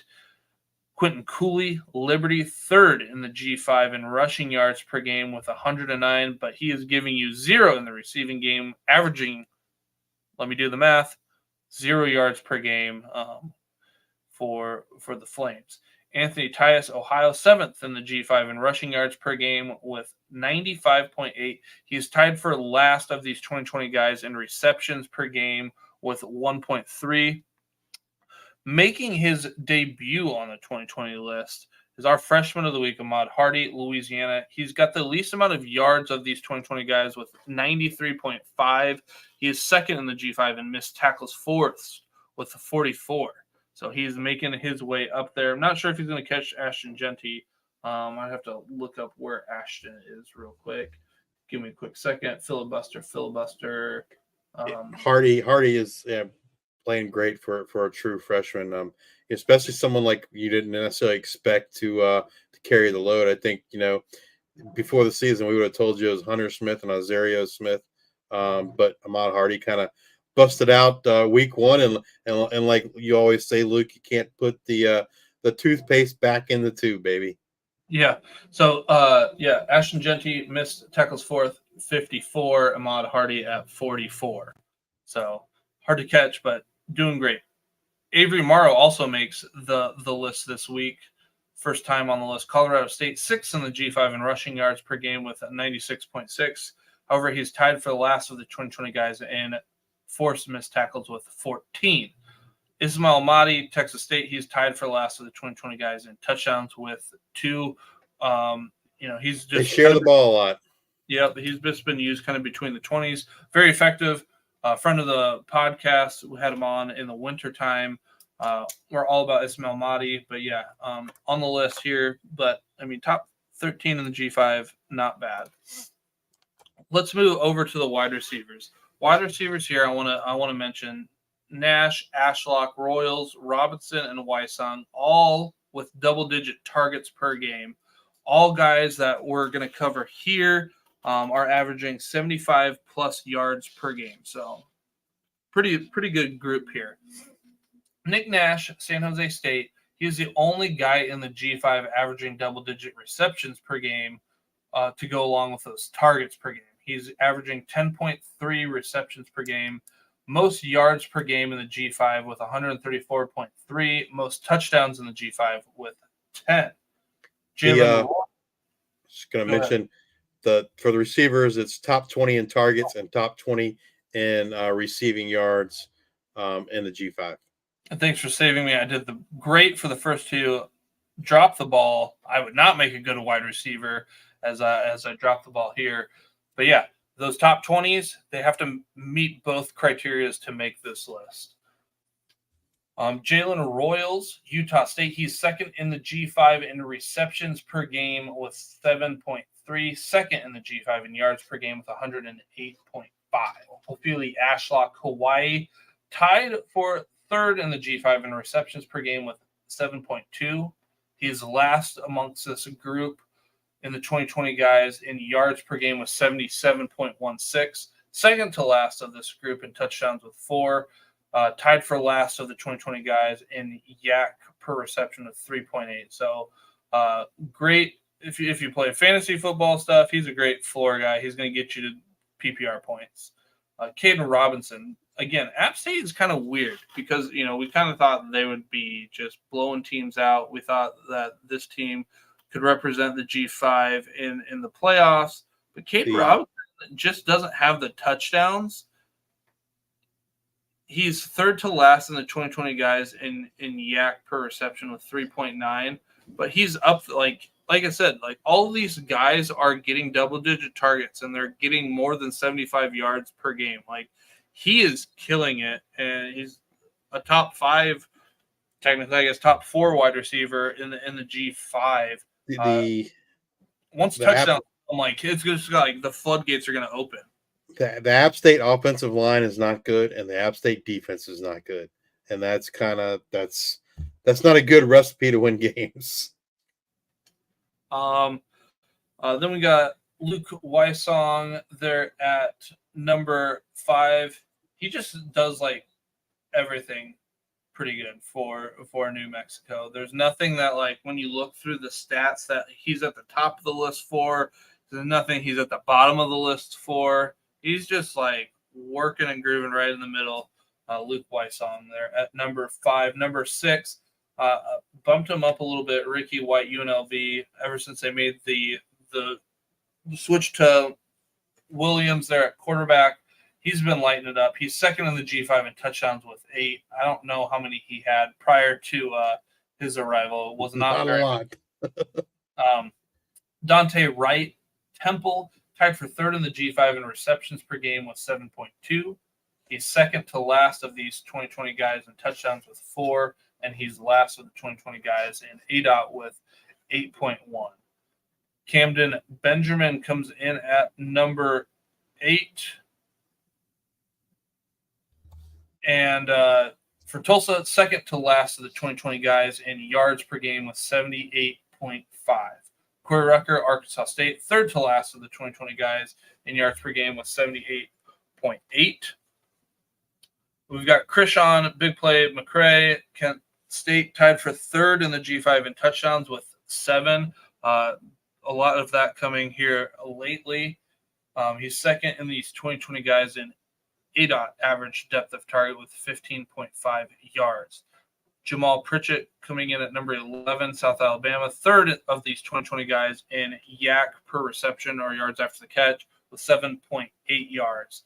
Ted Hurst comes in at number 12, Georgia State, last amongst his 2020 guys in receptions per game with 5. He has the highest ADOT of the 2020 guys with 19.1. He's tied for last of these 2020 guys in yak per reception with 3.8. Devontae Ross Troy, the least amount of targets per game of these 2020 guys with 8.3. Still a great number. Tied for third in the G5 in touchdowns with 7. and first of the 2020 guys in yak per reception with 8.8. So he's scoring touchdowns. He's making guys miss when he gets the ball. But his numbers are directly impacted if whether Goose Crowder's playing or not. Number 14 and last on the wide receiver list is Amari Kelly, Middle Tennessee. Third in the G5 in yards per game with 94.8. But however, he is last amongst the 2020 guys in touchdowns with 3. So we'll see how he bounces back or how he does against Kennesaw State this week. Moving over to our tight ends, 2020. We do the top 20, but we don't do near as many because it's just not as impactful. But you have to be in the top 20 in targets at the tight end position, and you have to be in the top 20 receiving yards. And then if you matched both of those, you made the top 20, or you made the 2020 list, but we only do the top 5. I'm just going to kind of run through some stats. The top 4 are the same as last week. We've got Harold Fannin Jr., Bowling Green. He's the only tight end in the G5 to be averaging double-digit targets per game at 10. He leads the G5 in touchdowns with 5. He has the most receptions per game with 8.3, the most yards per game with 117 yards. Tanner Kozoil, number 2, Ball State, second in targets per game in the G5 with 9.8. He's got 7.6 receptions per game and 72.5 yards per game. Holden Willis there at number 3 for Middle Tennessee. He is averaging 6.5 targets, 4.3 receptions, and 65.5 yards per game. Dorian Fleming, Georgia State, at number 4, averaging 6.2 targets, 4.2 receptions, 46.8 yards. And new to the list this week, number 5, Terrence Carter, Louisiana, averaging 4.5 targets per game, 3.6 receptions per game, and 53 yards per game. One interesting thing about Harold Fannin Jr., if you lumped him in with the receivers, he'd be number 3 in targets and number 2 in receiving yards per game. So he'd be a top 3 receiver, and he plays tight end. He had a bit of a down week this past week. But up until this past week, he was killing it each and every week, man. He's one of the best, if not the best, tight end in all of college football. I hope he wins the tight end of the year award, and I hope it does not go to Penn State's Tyler Warren, who I think James Franklin is trying to pad his stats so he wins that award. But man, Harold Fannin Jr., quite a talent there for Bowling Green. All right, let's move over to the defensive side of things. And for our 2020 guys for defense, it's a little bit different. We keep the same moniker, 2020 guys, but we're only looking at one particular stat, and we're only looking at the top 5. And so for defensive ends and defensive tackles, we'll get to in a minute, that is the havoc rate. Havoc rate, something that we calculate. It looks at sacks, quarterback pressures, tackles for loss, stops on 3rd and 4th down, etc. And number 1, the only guy that has made this top 5 list each and every week, defensive end Mike Green from Marshall, havoc rate of 18%. He ranks 2nd in sacks among the G5 with 9 sacks. Number 2 is defensive end Bradley Weaver from Ohio, havoc rate of 17%. He ranks 3rd in total quarterback pressures with 26. Coming in at number 3, Elijah Robinson from Hawaii. He had a good game against Boise. He was wreaking havoc on Maddox Madsen. He has a havoc rate of 15%. He ranks 5th among the defensive line in tackles per game with 4.3. Number 4, this guy is having a phenomenal year for San Diego State. Defensive end Trey White, havoc rate of 14%, and he ranks 1st in sacks with 11. Rounding out our top 5 is defensive end Eric O'Neill, James Madison, havoc rate of 14% as well. It has a rush win rate of 13.4%. One thing I've noticed a lot looking at stats for James Madison this year is they rotate that defensive line a little bit more than they have in the past in terms of snaps. But when Eric O'Neill is in there, he is getting it done for them. All right, let's move over to defensive tackles. Once again, same thing as defensive ends. It's havoc rate. So it's quarterback pressures, sacks, tackles for loss, third and fourth down stops. Number one is defensive tackle Darius Alexander from Toledo, havoc rate of 11%. He ranks third in quarterback pressures with 13. Number two, another lineman from James Madison, defensive tackle Chris Fitzgerald, also a havoc rate of 11%, ranks second in stops. That's third and fourth down stops with 15. Number three, defensive tackle Peyton Zadroik from Air Force. A little love for the academy there. Also with a havoc rate of 11%. And he ranks fifth in total pressures among defensive tackles with 12. Coming in at number four, defensive tackle Deonta Johnson from East Carolina. Havoc rate of 11%. Ranks first among defensive tackles and tackles for loss with 5. And rounding out our defensive tackles at number 5, Anthony Hawkins, Bowling Green, ranks second among D tackles and sacks with 4, with a havoc rate also of 11%. Those are the D tackles that are getting it done in the G5.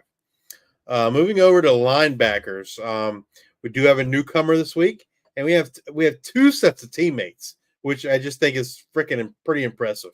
Number one, Sean Dolak, Buffalo, averaging 12.3 tackles per game, has the unbelievable solo tackle rate of 89%, and his missed tackle rate is 3.9%.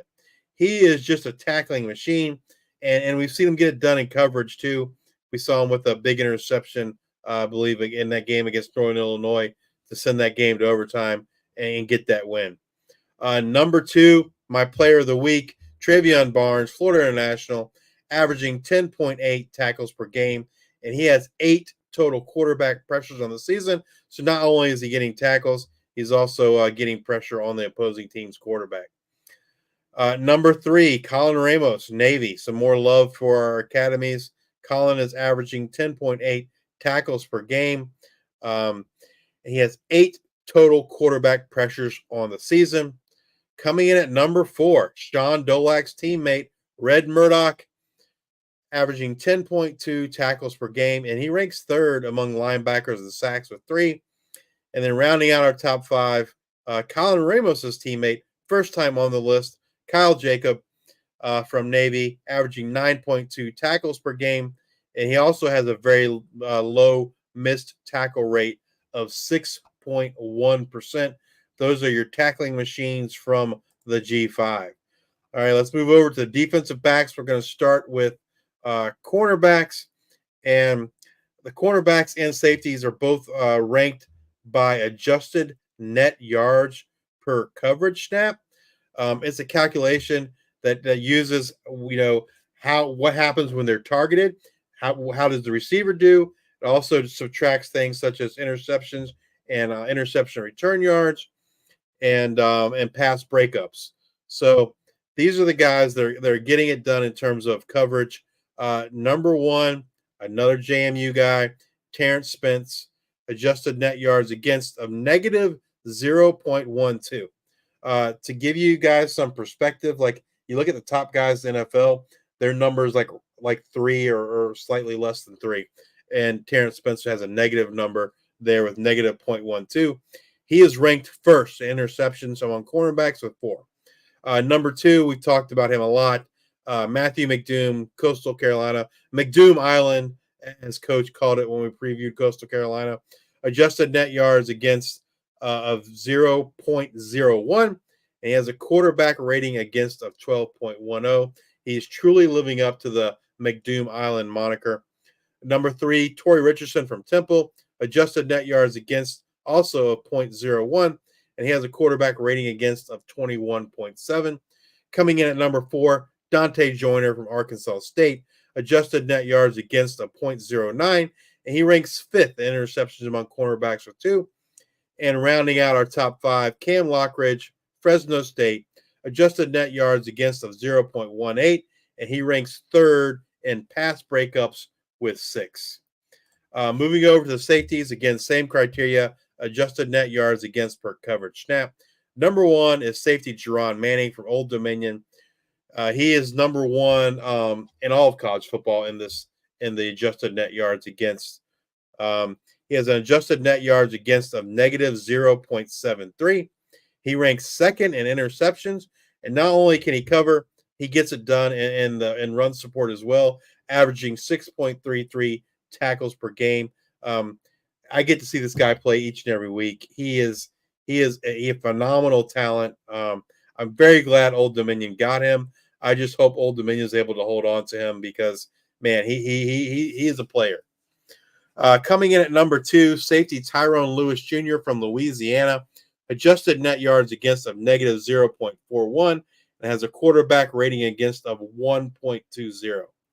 Coming in at number 3, safety Zechariah Poyser, Jacksonville State, adjusted net yard against of negative 0.41. He ranks 2nd in interceptions with 3, and he's averaging 5.6 tackles per game. Coming in at number 4, another JMU guy, safety Jacob Thomas, adjusted net yards against of negative 0.37 and has a quarterback rating against of 0.80. Rounding us out, this guy was Luke's player of the week, I believe, last week, or maybe it was the week before. Caleb Weaver, safety Sam Houston, adjusted net yards against of negative 0.36, ranks 2nd in interceptions with 3, and he's averaging 6.33 tackles per game. And that's going to do it for our G5 Hive 2020 players. Now we're going to move into our G5 Hive waiver wire honey. This is our fantasy college fantasy football portion of the show. And we're going to lead off here with the quarterbacks. So if you guys haven't noticed, Luke and I rotate each week. We either take quarterbacks and receivers or running backs and tight ends, and we rotate what we do each week. Kind of gives you guys a different flavor because this is just kind of our own, what we would do if we were running a team. All these guys are owned less than 30% on Fantrax. And I took a little bit of a different approach this week with both the quarterbacks and the running backs. So the first slide, these would be my priority guys. These first 5 guys I'm going to talk about would be my top priority. And then on the second slide, I went a little bit deeper, maybe for you guys in deeper leagues. And these are some guys that perhaps we haven't talked about at all or not much at all, in the past. And so I wanted to bring some fresh names and get them out there, get you thinking about these guys. So we're going to start off with, the priority quarterbacks. And for me, it's, Brendan Lewis, Nevada. He's 26% owned. He's a dual threat quarterback, good floor with upside. He's had 20 or more points in 4 of the last 5 games, with 2 of those games being over 30 points. He has matchups against Fresno State, Hawaii, Colorado State are the next 3 games. So look for him to continue to having a successful season and a lot of fantasy points for his owners. Ben Wooldridge, Louisiana, 23% owned. He is a dual threat, not quite as much as some of these other guys, but he is getting you around 25 or so rushing yards per game, as well as 210 passing yards per game with around 2 touchdowns per week. This next guy, it's a shock to me that he is still under 30% owned. I just drafted him again in the CFF list waiver wire draft. I had the number 1 pick 2 weeks in a row in that draft. And with the number 1 pick 2 weeks in a row, I've taken Hajj Malik Williams. I was shocked that he was still under 30% this week. He's sitting at 28%. Since he became the starter, his point totals, 37 points, 30 points, 27 points. They got Oregon State this week, Boise State the following week, and a bye. Hajj Malik getting it done both through the air and on the ground. I don't expect him to be available past this week. I think he's going to cross over that 30% threshold. Next up, Parker Navarro, Ohio, 6%, had a monster game this week. Since they started conference play, he's put up 30-plus points each week in conference. Again, dual threat. I think he had like 176 rushing yards and 3 touchdowns this past week.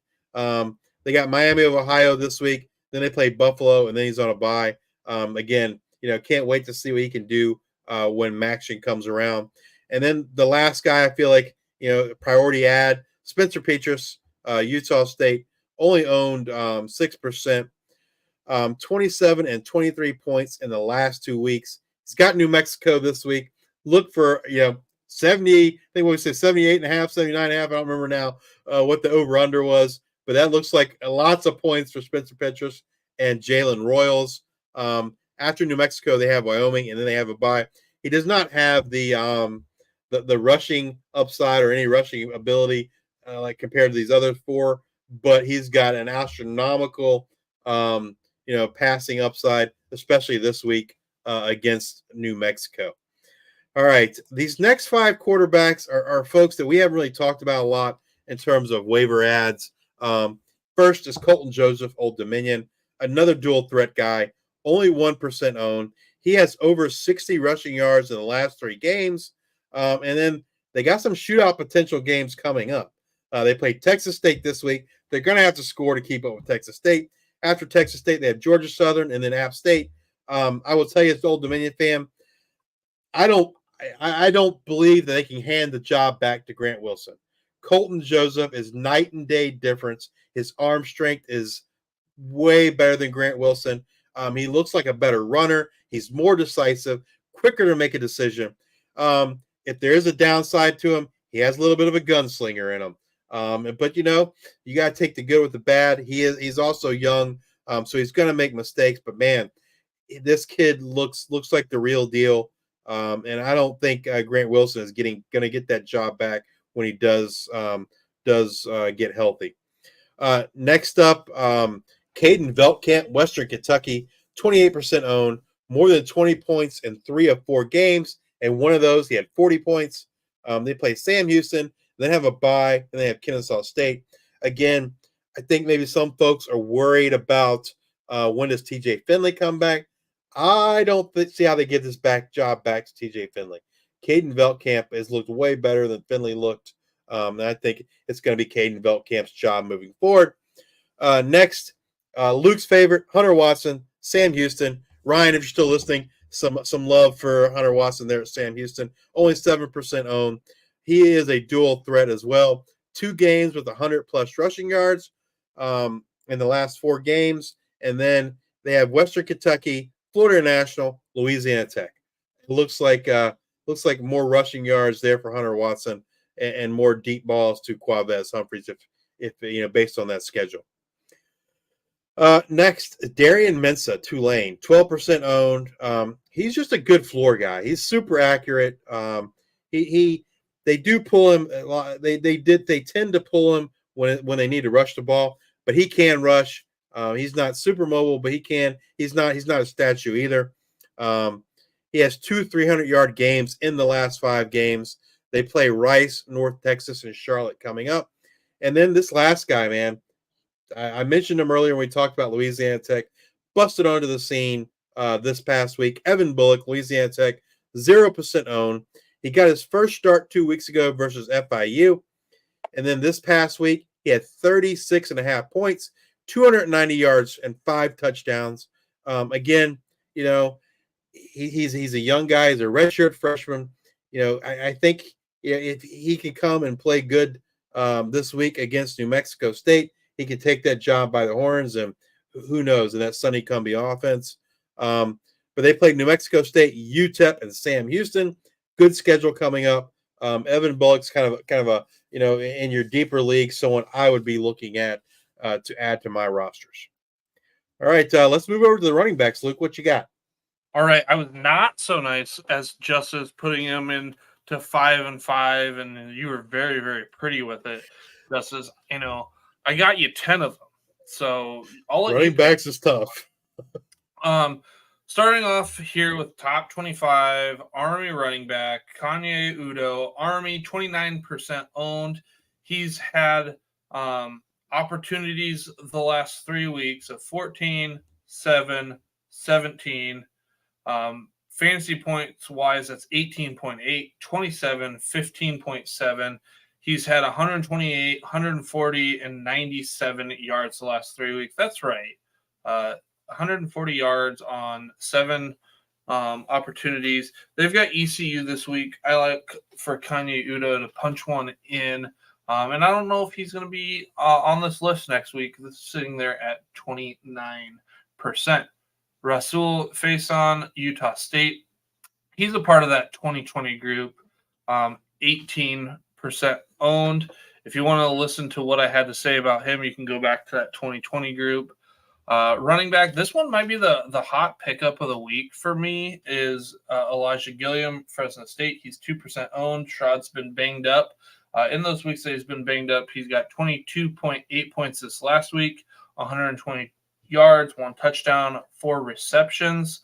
Then he had 16.9. He had 16.9 points. He had 18 rushes for 54 yards and 1 touchdown, 4 receptions against New Mexico in his other absence. I like Elijah Gilliam to be a hot waiver pickup this week, a plug and play. AJ Turner, Marshall, we talked about Marshall, and they're kind of up and down of this offense. He's 9% owned. He's got limited touches, but he's had fantasy outputs the last 3 games of 14.2, 20, and 10.9. It's been 9 rushes for 124 yards, 12 for 65, 1 reception and 1 rushing touchdown in that game that got him that 20 points. And then 14 for 97 yards. So really, really efficient. Then we've got Ahmad Hardy, UL Monroe. We talked about him a lot on this show. He's 12% owned, a 2020 guy, double-digit carries all season, 3 100-yard games. His last 3 games are 16.7 points, 14.2, and 31.4. He's on a bye this week, so he's a stash guy. I think you might see what I'm doing here. I'm kind of giving the last 3 games because it's a lot of what have you done for me lately or in conference games. Some of these games are a little bit different. Gavin Williams, NIU 4% owned with Ontario Brown out. Williams has seen 20 and 31 opportunities in back-to-back weeks. He's been over 100 in each contest. He needs a touchdown or he'll just pretty much get like that 10 points each week. But again, we're trying to find points. This is a good opportunity. And again, conference tomorrow, we'll hear some more. We'll kind of figure out the urgency of how hard Ontario Brown's been trying to get back on the field. Well, I assume we'll hear he's been trying real hard. That's what I'm going to go with. So Gavin Williams could be a plug and play this week against Toledo, right? Is that what we said? Yep. And then Delbert Mims III. If you're not paying attention, Eastern Michigan, 7% owned. His last 2 weeks, he's had 30.6 and 18.5 points, 25 and 24 opportunities. He's added a reception or a target or 2 each game. They've got Central Michigan this week, and Central Michigan's been giving up a lot on the ground. I like Delbert Mims this week. UTEP, Ezel Jolly, 1% owned. I know we wanted a UTEP running back. Javon Jackson, yeah. I just didn't know there was going to be this freshman here. He's got 18 and 29 attempts the last 2 weeks, 15.1 and 16 points in back-to-back weeks. UTEP, I mean, isn't great, but like he's been doing well. If you're looking for a running back, Jolly might be the guy that you want at a UTEP. Running back CJ Campbell, Florida Atlantic, he's 20% owned. In his last 4 games, he's averaging 28.15 fantasy points. During that same time, he has rushed for 6 touchdowns. He has had 15 targets. One of those games against Wagner, he did not record a target. He's converted 11 of those 15 targets in receptions. Why do I keep talking about this? Receptions? Well, guys, they have UTSA this week, and Dean Connors led the Rice Owls in receiving yards against UTSA. I expect CJ Campbell to have a nice game in the receiving department here. And then another one, Sam Scott, Wyoming, 1% owned. His last 3 weeks, he's had 14, 21, and 23 opportunities, which equates to 18.1, 16.7, and 17.6 points the last 3 weeks. He's had a touchdown in each of the last 3 games. Those are my running backs that I wanted to highlight. One guy I want to mention, because I drafted him in the CFF list draft yesterday, and it's kind of a long shot, dark horse kind of play, and that's redshirt freshman DJ McKinney. Sam Houston came on really super strong that last game, and I don't know if they were hiding him or they were just waiting to show him, but man, he looked like the best running back there for Sam Houston. So I'm really interested to see what he does and how those carries shake out this week against Western Kentucky. Again, kind of a long shot play, super high ceiling. I feel like he's either going to get you like 20 plus points or he's going to get you like 4. But man, he was electric in that last game. I did not have him on the list just because of the split in that running back room. I expect to be more even. These guys I felt pretty good on, but I don't hate it. Absolutely. Yeah, just kind of a shooting from deep, so to speak. All right, let's go to the wide receivers. Kind of did the same thing here. These first 5 guys would be my priority guys. And we're going to start off with Kenny Womack, Western Michigan, 25% owned, double-digit points since his return, and he's had 9, 9, and 5 targets. He is the man that makes that Bronco offense go in terms of passing offense. Next up, a guy that I've been super high on the last 2 weeks. I've drafted him both times in the CFF list draft, and that's Raylan Sharp, Fresno State, 6% owned. The last 4 weeks in targets, 9, 7, 16, and 7, 18.2 points, 15.9 points, 21.6 points, and 12 points. Look for Raylan Sharp to kind of lead that Bulldogs offense again this week. Next up, Orrin Singleton, Eastern Michigan, 8% owned. In the last 4 weeks, he's gotten 10 targets, 11 targets, 12 targets, and 6 targets. Just getting it done. Number one receiver there for Cole Schneider and the Eastern Michigan Eagles. Dean Patterson, Florida International. We've talked about him earlier. Only 5% owned. He's had 25 plus points in 2 of the last 3 weeks. And I'm going to talk about his running mate here in a second. And then Adrian Norton, Akron. He's someone that we learned about when we did the Akron team preview about how Adrian Norton was going to be the wide receiver 1 this year out of the slot. He is 7% owned. His targets in the last 5 games, 11, 9, 9, 7, and 13. He's just a target monster.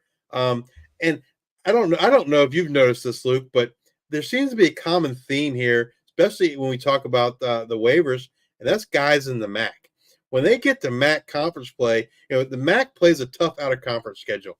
When they get to MAC play, these guys really shine. I think folks either give up on them too early because they're playing the Georgias and Alabamas of the world, and they're not patient.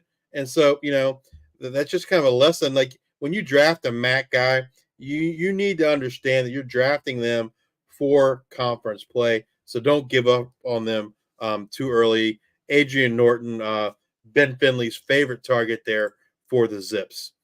I want to mention one, Raylan Sharp, Fresno State. You said that he's been breaking out lately, but I feel like he's going to have a great shot to keep that going because we did not mention it in the injury section, but I don't anticipate seeing Josiah Freeman out there for the Bulldogs. So Raylan Sharp continuing to get looks, and I like him going forward.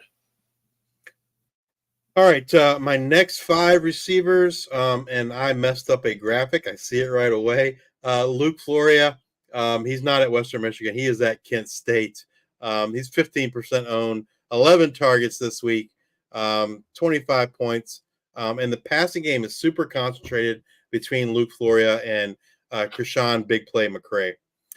Next up, Omari Hayes, Florida Atlantic. I think he was someone that folks were high on to start the year. Folks gave up on him, but it seems like he's starting to heat up. He's 9% owned. He has 17 or more points in the last 2 games. Looking like the leading receiver there for the Owls. Next up, Junior Vanderhoff, Toledo, 16% owned. He's not a super high ceiling guy, but he has a great floor, averaging 15.3 points per game for Toledo. He might take a bit of a hit, though, if Tucker Gleason is out for an extended period. As I talked earlier, Eric Rivers, Florida International, Dean Patterson's teammate, again having a great season, 7% owned. He's got you a good floor. His last 5 games, 14.5 points, 22.7 points, 13.1 points, 20.1 points, and 10.6 points.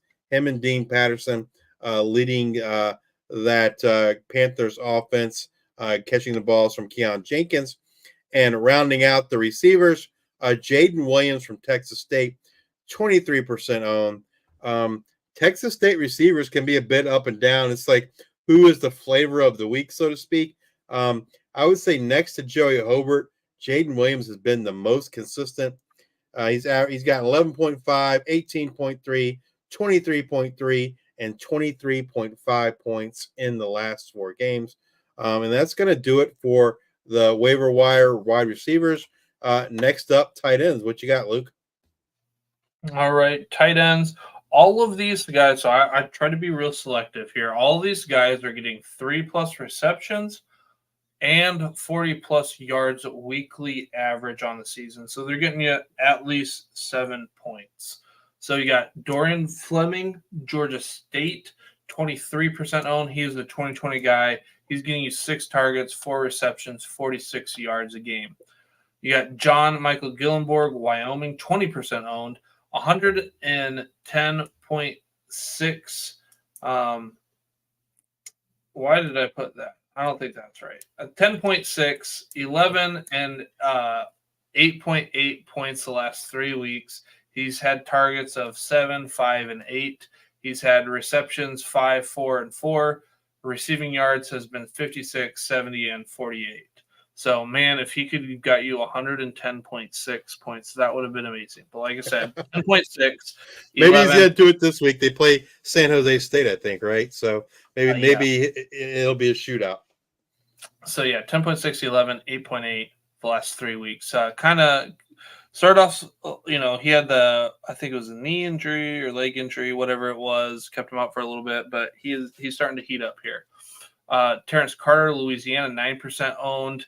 Again, he was in that 2020 guys. His last 4 games, targets are 6, 3, 6, 6. Receptions are 4, 1, 6, 4. Reception yardage is 79, 14, 64, 107. Fantasy point-wise, 17.9, 2.4, 12.4, 20.7. Kind of a boom bust, but there's been a lot more booms. And when you're looking for a tight end position, those scores are pretty nice.